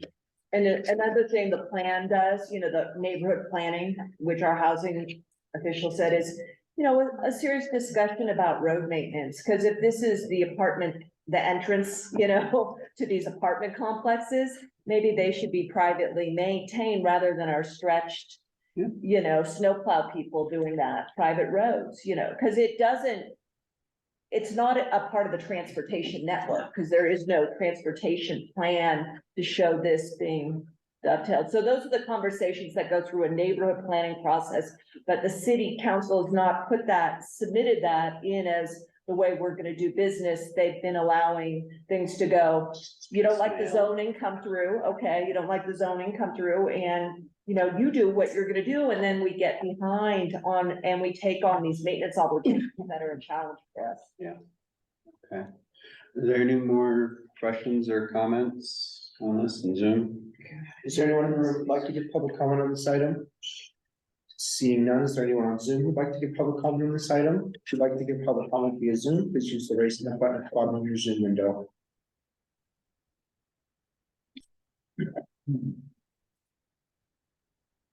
Mr. Chair, we have no public comment on this item. Very good. Andy, thank you very much again for coming and presenting today, and have a wonderful evening. Thank you so much. Okay, that takes us to B33 Stevenson Street abandonment. And thank you again for hanging out. You get the lucky last chair today. Yeah. Okay, thank you.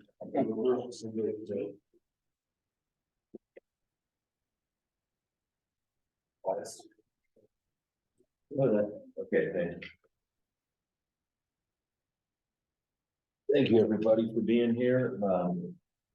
My name is John from Potic. I'm with KLS Planning. I'm representing two of the applicants are here. Both of the respective sides of the street, of which are part of the abandonment application, the petition, right? The way abandonment works is if you were going to abandon a street, because the center line of the street, half goes one way, half goes the other. So Stephen Cromer is here on the left side where you see that lot. His company acquired that lot. Thank you. And then T is with ECI, who owns the two multifamily mod 1 and mod 2, right there is to you pointed. Who's doing the pointing? Thank you, Tyler. Fantastic job. He seems a little bit intuitive with it, and I do appreciate that. He keeps us in line. And I want you to hear what I'm gonna say here, but there's an integrity piece to this statement, and I was asked to call this a partial abandonment. Because we are not abandoning the street as you typically think of a street going away. And there's no other request that we have but to call this an abandonment. And then we're gonna have a public use easement that allows for through access, and I'll get into that in some exhibits. So the whole street is colored by way of the legal request of the tools we have to work with as the right of way of Stevenson Street. Next. So there's just the exhibit of the design, and we had to orient it the other way. Bear with me, but you can see First Street on the south and Second Street on the north. This is an engineer's exhibit that we've turned it into something that's a little bit easier on the eyes. But the idea here is to really turn the street into a parking and an urban landscape street. And again, you see the 26-foot wide public use easement that would be in favor of the public, full-time, full access. It has been done, reviewed by the Public Works Department, the Engineering Department, and the Fire Department. We did that in the pre-application stage, and we had no pushback that I am aware of. We do not have complete comments submitted to us up to this time. We do not have a city council date. This does not go to planning commission and goes directly to city council. Notice on the south end, this is in merit for making sure that we're at least providing as much parking exists on the street today. And that is the 8 stalls on the east side and on the west side of the street. That would be exclusively for public parking. We count 16 spaces on the street today that are legal parking spaces in parallel versus being replaced by the angle parking as you see it. And then the other part is the 1, 2, we have, I believe, 14, 1, 2, 3, 4, 5, 6, 7 of the landscape islands with street trees. So the real driver of this is again to have more parking in favor of some of the people who live there, the future development of Cromer's parcel, and the public. And that's 33 spaces both sides. Next, there is in rendered fashion. We have had interesting discussions about if this were to be supported, why go northbound versus southbound, and the northbound is intentional because it eliminates conflict of those left turns and right turns that would be going into First Street, which is a lot going on there with pedestrians, bikes, and vehicles on First Street.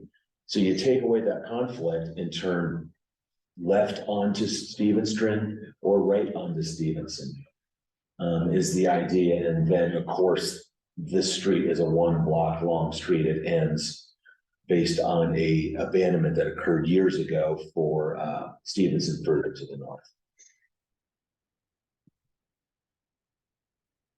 This is probably, the easiest to read, as we have found, so you can see looking right straight up the center line of Stevenson, from the center of the street, and first looking north, you can see the existing trees, sidewalk on the right.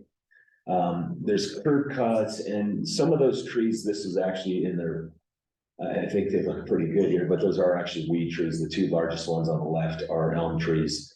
They're prohibited by code, as probably most of you know, and would be replaced with trees that are more suitable for our city, with a lot more diligence we put into selecting trees and studying trees that work in this region. And the next slide, this is a photo simulation in the exact same spot. You can see it. So that's the complete street as we have it proposed.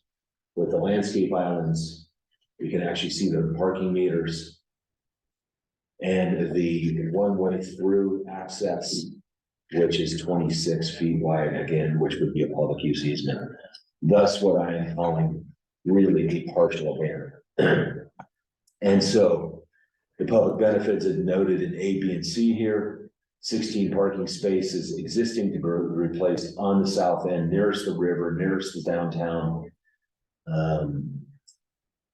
The through street public access provided, and then I've noted it's partial abandonment.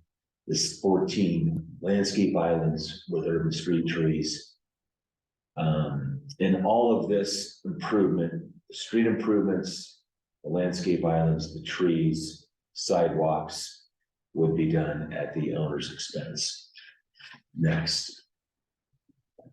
So the cross section, I'm not most fond of cross sections, but in terms of hitting it from so many different angles and trying to communicate this stuff, what's important about the one at the top is to show there's the existing right of way of 80 feet. In the center is that noted in red, the 26-foot public use easement. And then the balance is the sum of the angled parking and the sidewalk left and the mirror of that on the right side. That is the idea.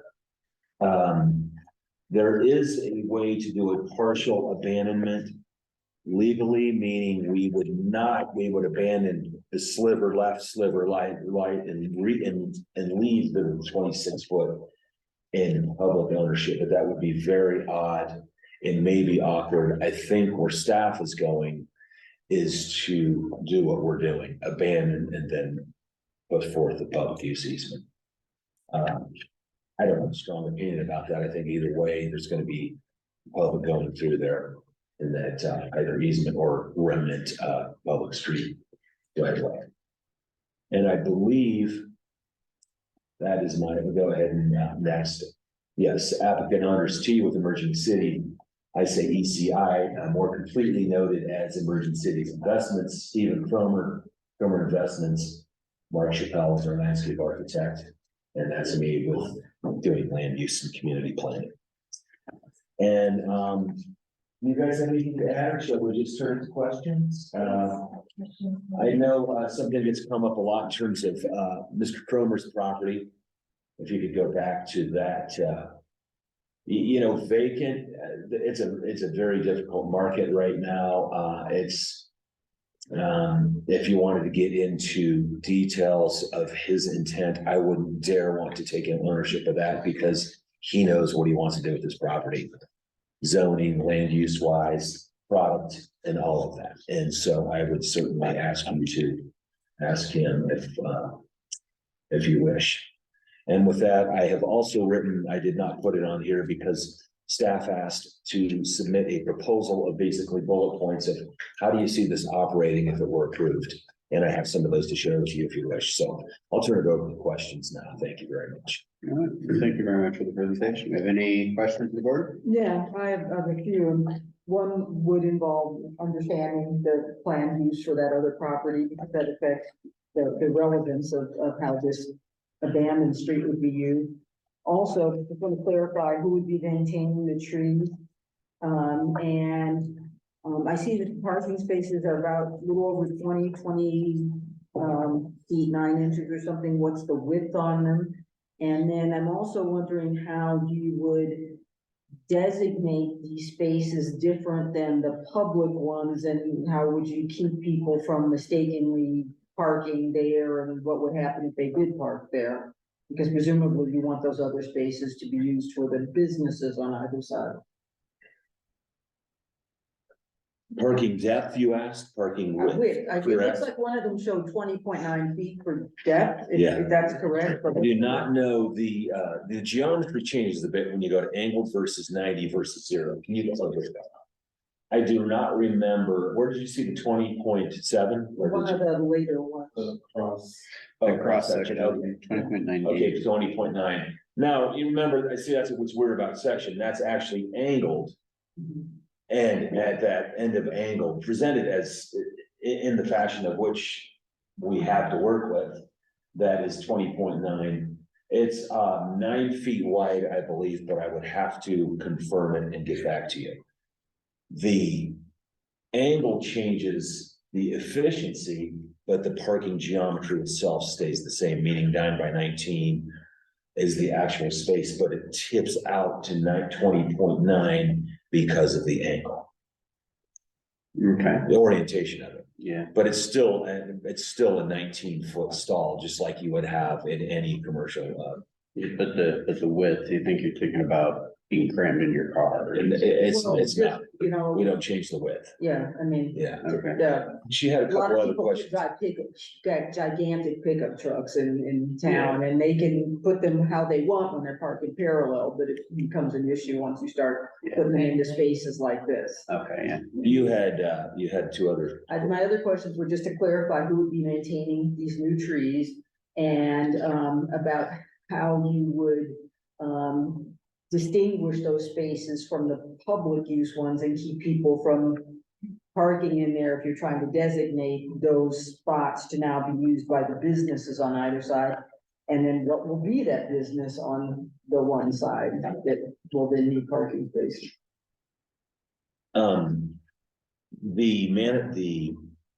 There's a couple of things going on. Can you go to one of the site plan type slides? Let's call that. Let me talk to you a bit about the map. Actually, that one, even though it's more technical, the other one, good, thank you, Tyler. The kind of operational stuff that goes along with this is on the left side, meaning that's the Cromer side, right? He has, in my proposal, vetted by all of the applicants and submitted to staff. The idea was that he plans on having parking meters in there, but since he would be paying for all this, Stephen, if I'm out of line, but I need to share the narrative. Would be public with meters to promote high turnover given the downtown premium downtown parking location. We don't know how involved the city want. If the city council granted this request, would they want more input, influence on managing the parking meters? Maybe some input on it, I'm not sure. I see Councilwoman Breckus is thinking here. And certainly that's going to be part of the discussion, right? It has to be. We all know, I would think just about anybody that parks in urban situations, when you find street parking angled in a downtown arena, it's perfect. It's like, it's so comfortable, it's easy, it's what you want. And so Stephen has, that's what his intent is, aside from whatever land use and development project he comes forward with. On the east side, ECI is talking about managing that for their operation, their multifamily, and doing it on a permit basis. That's where we stand today.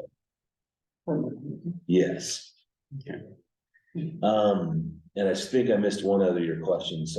Bear with me. What was the Trees, maintenance. tree maintenance? If it's in private property, it's done by the private property owners. So the owners commit to that. That's right.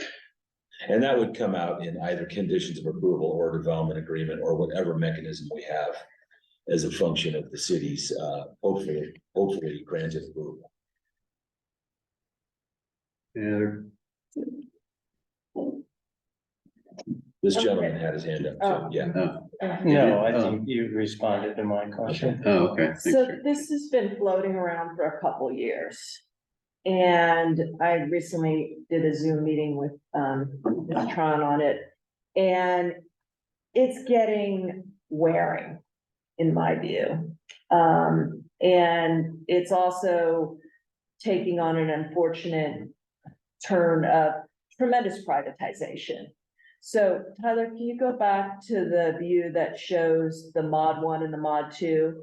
So when this initially was proposed, no, keep going. There was a different property owner.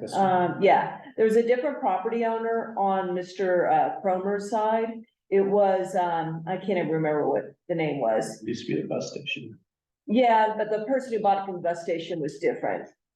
And the 80-foot right of way of Stevenson Street is wide for a local street that is just, one little block. So there was reason to think that it might not be unreasonable to have that, abandoned, so the Cromer property has more land to work with. But unfortunately, what it turned into is that the mod 1 and the mod 2 properties, and they should be commended for the investment they've made. The mod 1 was a motel, so unlike Jacobs, they had some high side to save, one, and I think it's architecturally contributing to, the downtown, and then they did the mod 2. But Reno has been very relaxed in making, and it's best practice, having residential and even commercial developers meet parking standards for their own off-street parking.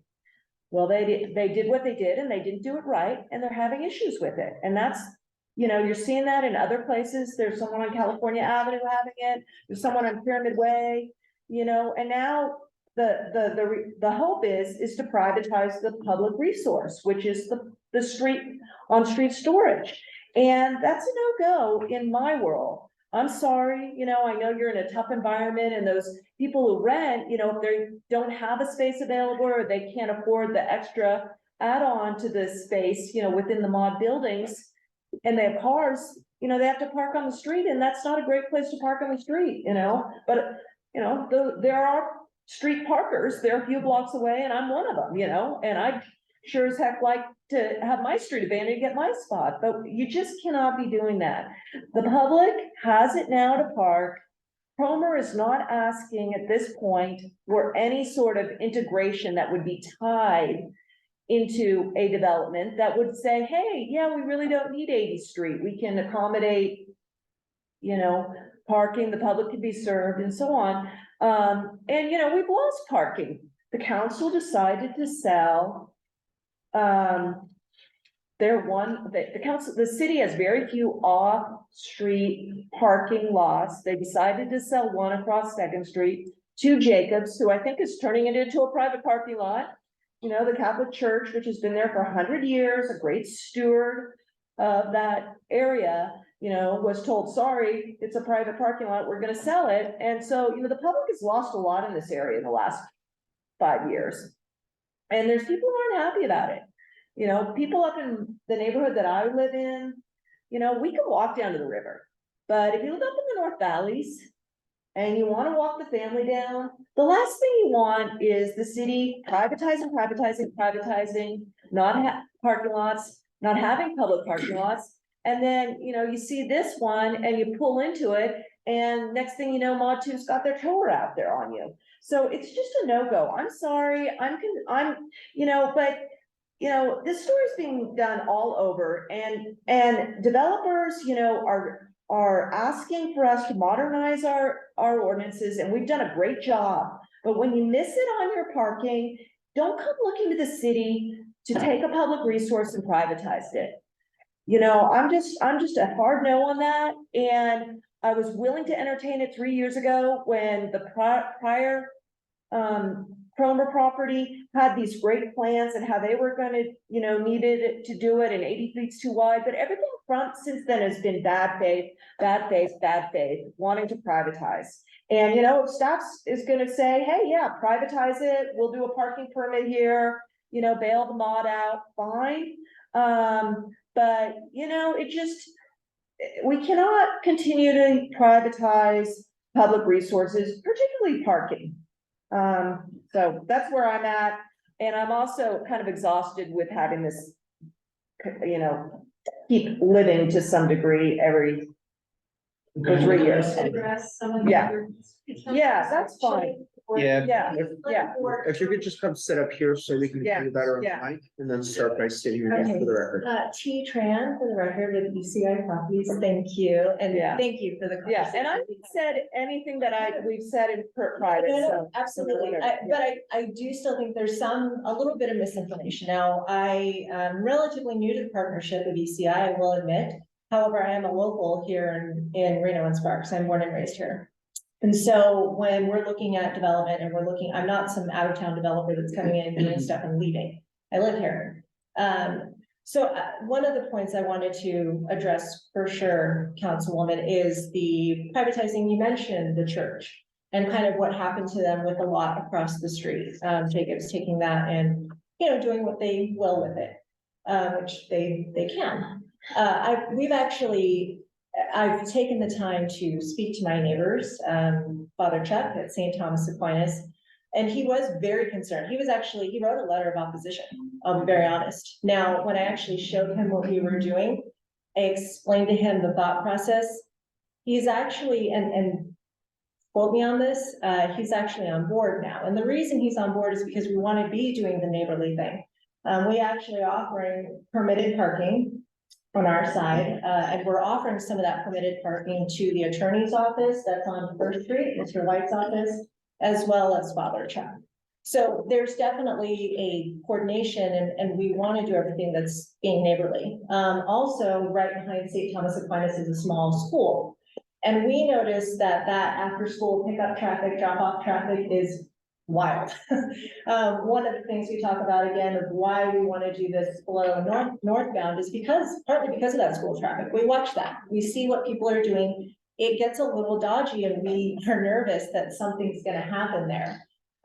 So this is what we proposed. And again, I've been over this with Father Chuck and he actually is on board. There was something else, sorry, I wanted to address very clearly. I'm sorry, Councilwoman, could you bring again kind of some of your big. Well, you know, Cromer, it was always, the concept when it was first introduced was the Cromer predecessor was to tie it into a development that shows that a 60-foot, you know, right away, or was it 80 feet? I can't remember. 80, yeah, you know, isn't serviceable and it could be integrated in, but you know, it's transitioned into the mod not having enough parking and want to privatize, you know, their parking. Yes. And, you know, what does the public get about this? Because the finding is, what is the public benefit? 100%. And so I do want to say that we do have parking and I invite any of you to please tour our property at any point in time. So you can see what we've done there. We do have parking. We are not actually severely underparked. We don't have 69 units, and 10 parking stalls. That's not what's happening. We do have 2-bedroom apartments there. And so we want to allow for some flexibility there. But again, this is also in partnership with our neighbors and what's going on in that street that we see along with Mr. Cromer and his investment. So this conversation, I know you've had this conversation for years. I know this came at a couple of years ago at a very different kind of vision. And I think things do change, and this is kind of where we are now. And so I just want to clear up what the vision, I understand what your vision was, or what the vision was presented originally, but I'd like to be clear on what we're presenting at this point in time. May I ask, given what you've described and the Cromer's, just wanting parking space apparently for people to come through or what? Give my opinion here. Yeah, well, maybe, well, let me say what I was gonna say, and please clarify for us. If there's just a need for more parking spaces in the area, because so many have been lost and there's building, why doesn't the city just convert it to angled parking like this with meters or whatever without having any of it privatized. Well, we did do that on Marsh Avenue, a Well, why not section of do it Marsh here? Avenue. Why not just do it here? That was Yeah. exactly Yeah. my same question, because I think the layout is nice, I think it looks good, but, I mean, wouldn't but- that satisfy everyone except people who want reserved spots for their apartment? If you just made all of this like angled parking like this for everyone to use. wouldn't that seems like make it saves you guys a few Well, that bucks makes sense. too. Well, the funding, and I think the city would have higher priorities with that funding, especially when there's private developers, excuse me, I'll just. Yeah, no, Stephen thank Cromer, I don't- Sorry, thank you, we appreciate it. Stephen Thank you. Cromer Investments, and just want you to guys know that I'm part of this downtown. My family's owned Truckee River Terrace since 2004, right? If you look at that building, we've taken good care of it and just did a really good exterior rehab on it. We built Eden Tower, and that has plenty of parking right there on Ralston. And then we also own the older buildings right next to this site, the vacant lot. So of course, at one point in time, all that's gonna be redeveloped. And of course, since my family and me are apartment people, multifamily, we're gonna build some type of mixed use building there, right? We're gonna have probably some commercial, we'll have some apartments in there. And of course, with that comes a parking garage. So I think all those things will be tied together in the future, but this is one step towards beautifying this street and getting to that future. And for us, the city actually is gonna come up with a lot more parking. Right now, it's parallel parking, like we said, 16 spots. When we do this, we're gonna have at least on my side, the west side of the street, that's gonna be all parking for the city. And then finally, when it comes time to develop it, that's still gonna be city parking, but it's probably gonna be used for, you know, some type of mixed use building. I mean, you can see, there could be a coffee shop there could be some type of grocery store, maybe a Whole When you say Foods. city parking, what do you mean? Well, public parking. Okay, that's what I Yeah, thought. yeah, public parking for anyone to use, so that's where I kind of see it, and, you know, more trees. We'll have a lot more, you know, the trees, the shade, all that comes together, and this is just the first step in redeveloping that whole area. You know, if the city basically allowed you to, or change that to the diagonal parking, you know, and quadrupling the number of sites there and allowed you to do the landscaping, it's gonna benefit whatever industries or land uses are on either side of the street. So why do you have to own it? Why do you have to take it away from the public? Well, then the city's gonna be the one that's maintaining it and having to do all the improvements to get it there. I kind of think that if two developers are coming in and wanting to do it themselves, the city could use those funds. I know there's a lot of other sidewalks in the neighborhood that could probably be used. There's a lot more funding that, or a lot more things that funding could go to when you have developers that wanna come in and actually improve the neighborhood that they already have projects. It seems to me that, we're talking a block from the river, correct? That's right, it's adjacent. You know, Right on. Can you go back to the slide that Tyler, it shows a little more broader. So, There. so if you increasingly privatize parking next in the immediate downtown area adjacent to the river or within a block of it, you make those amenities less and less accessible. But you're saying privatized, but we're talking about public and private, right? 16 spaces. versus- 33 on the left side plus 8 on the other side. There's only 16 there right now. 33, so what is that? Well, I was talking about both sides of the street. Yeah. Yeah, no, both sides, there's only 16 because it's parallel parking. Right. I think many of us see the advantage to the diagonal Yeah, parking. right. It No certainly question makes- about it. certainly makes sense to put in more parking, the street is wider than is necessary. I think what we're saying is, it makes more sense to have all those spaces be available for the public to use. So that just Yeah. seems to be more And- appropriate. So can I ask what's in it for you question? Who's asking that? If you're asking for the me, property. I want that street cleaned up, For the right? property Because I owners, have yeah. that property. Because it's gonna cost you time and treasure to do it, Yeah. so why are you doing that? I'm doing that to clean up the street and clean up the neighborhood, like I just said. I have a bunch of buildings down there, I have a bunch of apartments down there. Okay, And that's what I wanna do. I wanna improve our city, and that's the main thing, that's my main goal. And that's why I said I will let the whole side of my street be public parking until the day comes to develop it. And then it will probably stay public parking, but there may be a little entrance. The key point here, though, is that the 25 spaces on the other side would be permit parking, right? Permit parking that's controlled by the property owner. and I understand. Okay, so you say what's in it, so that's the rest of the story, which I did introduce. Yeah, Right. well, and that was, And that's enough to justify them going to hundreds of thousands of dollars in expense. yeah, cause it's, That they have that kind of part, that control of the parking. okay, Yeah. and it is, cause I don't know what it costs, but I know it's not cheap to go through the process. That's right. Yeah, so- it will be a big expense. And Yes. again, I think this picture looks a lot better than Yeah. that picture. Yeah. Right? I mean, the curves that are not there anymore. I mean, you'll have a new sidewalk. I just And my- think that whole. The other thing My is. one other question is, do you own to that midpoint of what the current street is? Does it move your property line over, or is there like some new joint venture that owns the abandoned property? Who actually owns that, and where is that delineation? The center line of the street, and you Center do line own it, that's right. Okay, and So it then, becomes- so, Yeah, okay, so the respective businesses would own up to the center line of the and street. then dedicate that 26-foot back, that's right. Okay, But the other thing is, I mean, it seems like it's sort of, I mean, there's a lot of good points here, but what Steven said is, I think just to have influence on the timing of this, that also drives this. Like, is it a priority of the city? That's what he was trying to say, and we haven't had anybody come forward and say, hey, we want to do it. it's been that way for a long time, and to your point, nobody's done anything. Yeah, What I would like to see is thinking about this right now and going forward 30, 40 years. What's going to eventually happen is, with all of your good intentions now, we're literally giving you half a street, which means in the future, you're going to profit more for it after we've already lost parking.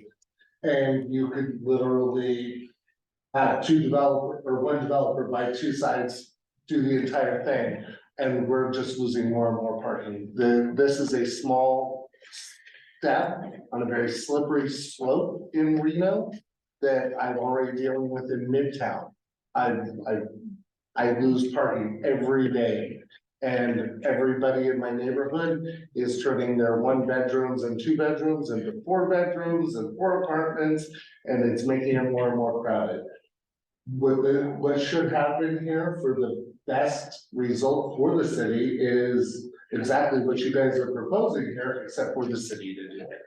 While I appreciate you guys want to take on the time and responsibility in the future, you guys are going to benefit more from doing this than the city will in the I long don't run. know, but there is gonna be a lot of tax revenue implication, because my Yes. property is gonna be worth more. So there There will is be that. some more revenue coming into the city, that's never noted, and the city's not losing parking, right? The No, city- they're not. 15 spots, and you're gonna be gaining. They're not parking. right That's what I now, just- but I in kinda 20 understand years, what they you mean. will. No, they won't help, because that's always gonna be there. But you could change that. Hey, You can could change take over and change We'll go that. on. So one at a time, please. No, that's, we'll have Can I read a statement, okay? This is a proposal, what Mr. Ross here has said cannot happen if we submit a proposal of which we have to staff. They make recommendation to council and it comes in, the result is a condition of approval that says, here's the way we're gonna operate on the west side of the street. He has to agree to it. So you can't just say at this table, we're gonna do this 33 spaces on the left side. That's gonna have some public and private benefit and then steal it away once it's not possible, right? This is a legal, Eventually that goes away. it does not go away. It would have to go in a way with an amendment to the proposal. And that's a council discretionary act. That's key to this. Let me read this to you, just so you guys get a little more flavor of what commitment we have proposed. The 25 spaces on the west side may be public parking with meters to promote high turnover, as I mentioned. The city installed the meters and collect revenues for their metered portion, the 25 meters be agreed upon between the city and the applicant and consider for future land use development proposal that will be dependent on the street parking. The 25 spaces are subject to change upon development of the adjacent property that may affect changes in the street frontage, meaning the use, right? Driveway access, loading zones, of which the city will be party to in the design and approval process. So that'll go in as part of the permit and. That's exactly and part right. of I mean, it. certainly, we're gonna have some discussion about this with Yeah. staff. Right? Yeah, And we'll be taking care of the road, again, taking care of the landscape, well, like all those things will okay, be falling on us. okay, all right. Do we have any more comments? Is there anyone in the room? Seeing no one in the room who'd like to give public comment, is there anyone on Zoom who'd like to give public comment? If you'd like to give public comment on Zoom, please use the raise hand button at the bottom of your Zoom window. Mr. Chair, we have no public comment on Zoom. All right. Thank you very much for the Thank you. presentation. Thank Appreciate you it. for being here, sticking with us. Thank you. A late one, Same to so thank you very much for being your here patience. and for your Thank you. time. Thank you. Okay. Now moves us in quickly into C, board comments. And keep this real simple, short. The back of all your packets is they're starting RTC bridges thing. Please take a look at it. What's particularly interesting to me is the scope of the project goes all the way from Forest Street all the way up to California and like Booth. So it's not just the bridge. So the scope is big, involves some intersections. It looks like there's a sidewalk to nowhere somewhere. So it's kind of That interesting. one really does need to be redone. So it's late, so I don't want to keep anybody, but please take a look at it. And it was great. Rhonda was there, so it was great to chat with Rhonda for a minute. Oh, yay, Yeah. yeah, well, good, yeah, I'm excited. That one really needs to be done. In fact, this is just off the record, Yeah, but I drive down, I do not go down that bridge. I come in front of Reno High and my trainer, and my trainer is down in that area. And I never take that bridge coming or going. you know, I told them, and I do have to say the lady with RTC, who's the project manager, was very, very responsive on email and at the public, open house was the forum. She was very responsive and very nice to talk to. They definitely seem eager to receive input, about. what's Great, going they're on. gonna So, redo it. Yeah, in 2013, my first year, I started asking for all the inspection reports on the bridge. It almost took 10 years. It took me 10 years. So thank you for your Started perseverance. asking the questions, Yeah. how often do you get them I- to scrub the piers? And when you What's actually the- drive under it, you see. Yeah. it. I told her, Yeah, yeah. I told her it was great that they were doing it Yeah. because the next time somebody walks into the NAB meeting, we have some better answer Yeah. to do. So it's getting So- better. All right, moving on. Moving on, all right. So that moves us into any additional public comments. Mr. Chair, we actually have item D, future agenda item. I'm sorry, yeah, item D, future agenda, thank you. Somebody mentioned the senior volunteer program. I don't know, over there. And that's the first I've heard of it, and I wonder if we might have a presentation to understand what the scope of that program is at some point.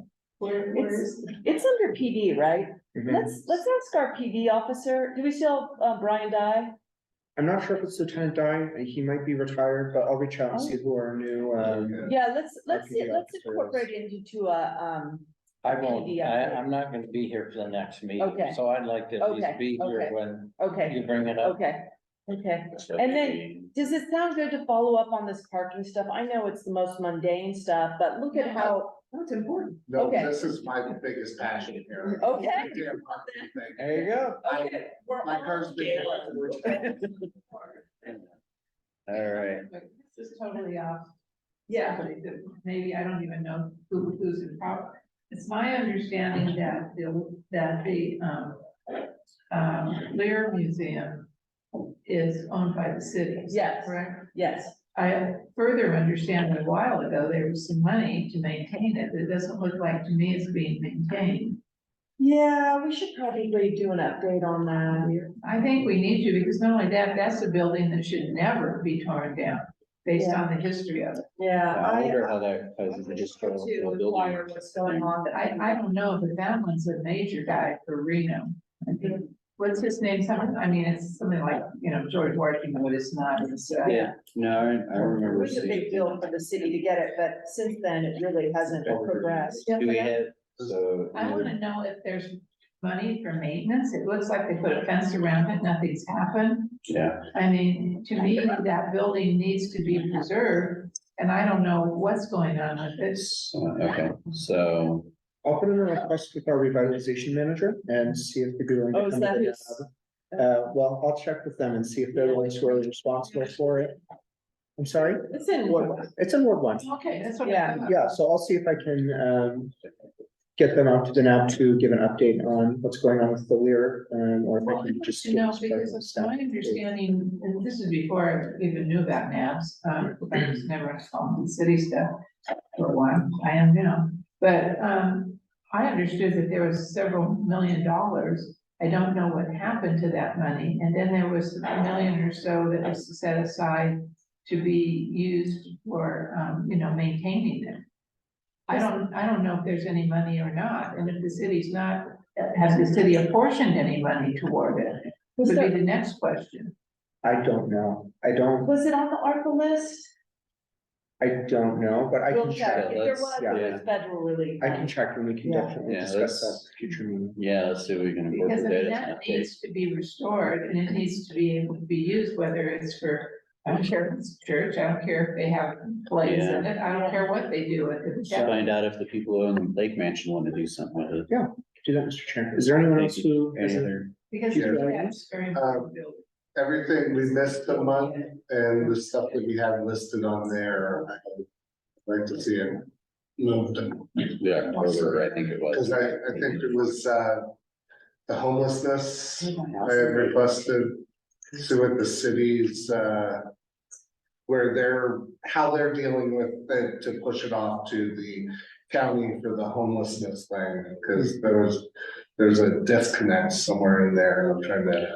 Well, it's, Find more. what I understand happened is the city had that big building that they had 90 or 100 booths or something in. Well, they didn't know what to do with it in a way, because when they got in there, I mean, there was bed bugs, there was everything. I mean, it was horrible. It's just- Yeah, I was looking more at the street services and how the city is interacting with the county to. Who's better to call for what situations, things County. like that, cause the county can only operate so far into Reno before they're just like, we don't have the ability. So Yeah, but they who's can't- handling how? So would it be say to characterize it as to who's the best resource for services in a given situation? Yeah, That's Yeah. a good one, yeah. and then I would also like to know more since we have the meeting about the affordable housing thing. Well, that's it. I don't know how far we are along in that or when that's going to The be. problem I'm having is even if they brought it down to 850 a month, if you're on the street, how do you pay the rent? I mean, right now, with those quote, affordable housing is going for about 1,400 to 1,500 a month. Well, yeah, I know, my rent's so low right now, I couldn't afford to move. You know, I mean, it's Okay. just, All right. I appreciate it, but I'm hungry. Those are great future discussion. Yeah, items. so, okay, so maybe affordable housing and who to call for services. I took Any- good notes. Okay, any other public comments? Let's move on. Yeah. Being as how there's no one in the room, is there anyone on Zoom who'd like to give public comment? If you'd like to give public comment on Zoom, please use the raise hand button at the bottom of your Zoom window. we've got the Lear, we've got the. Yeah. Mr. Chair, we have no one who'd like to give public comment on Zoom. Thank you. Can I get a motion for adjournment? Got it. And a second? And all in favor? And we're adjourned. Thank you.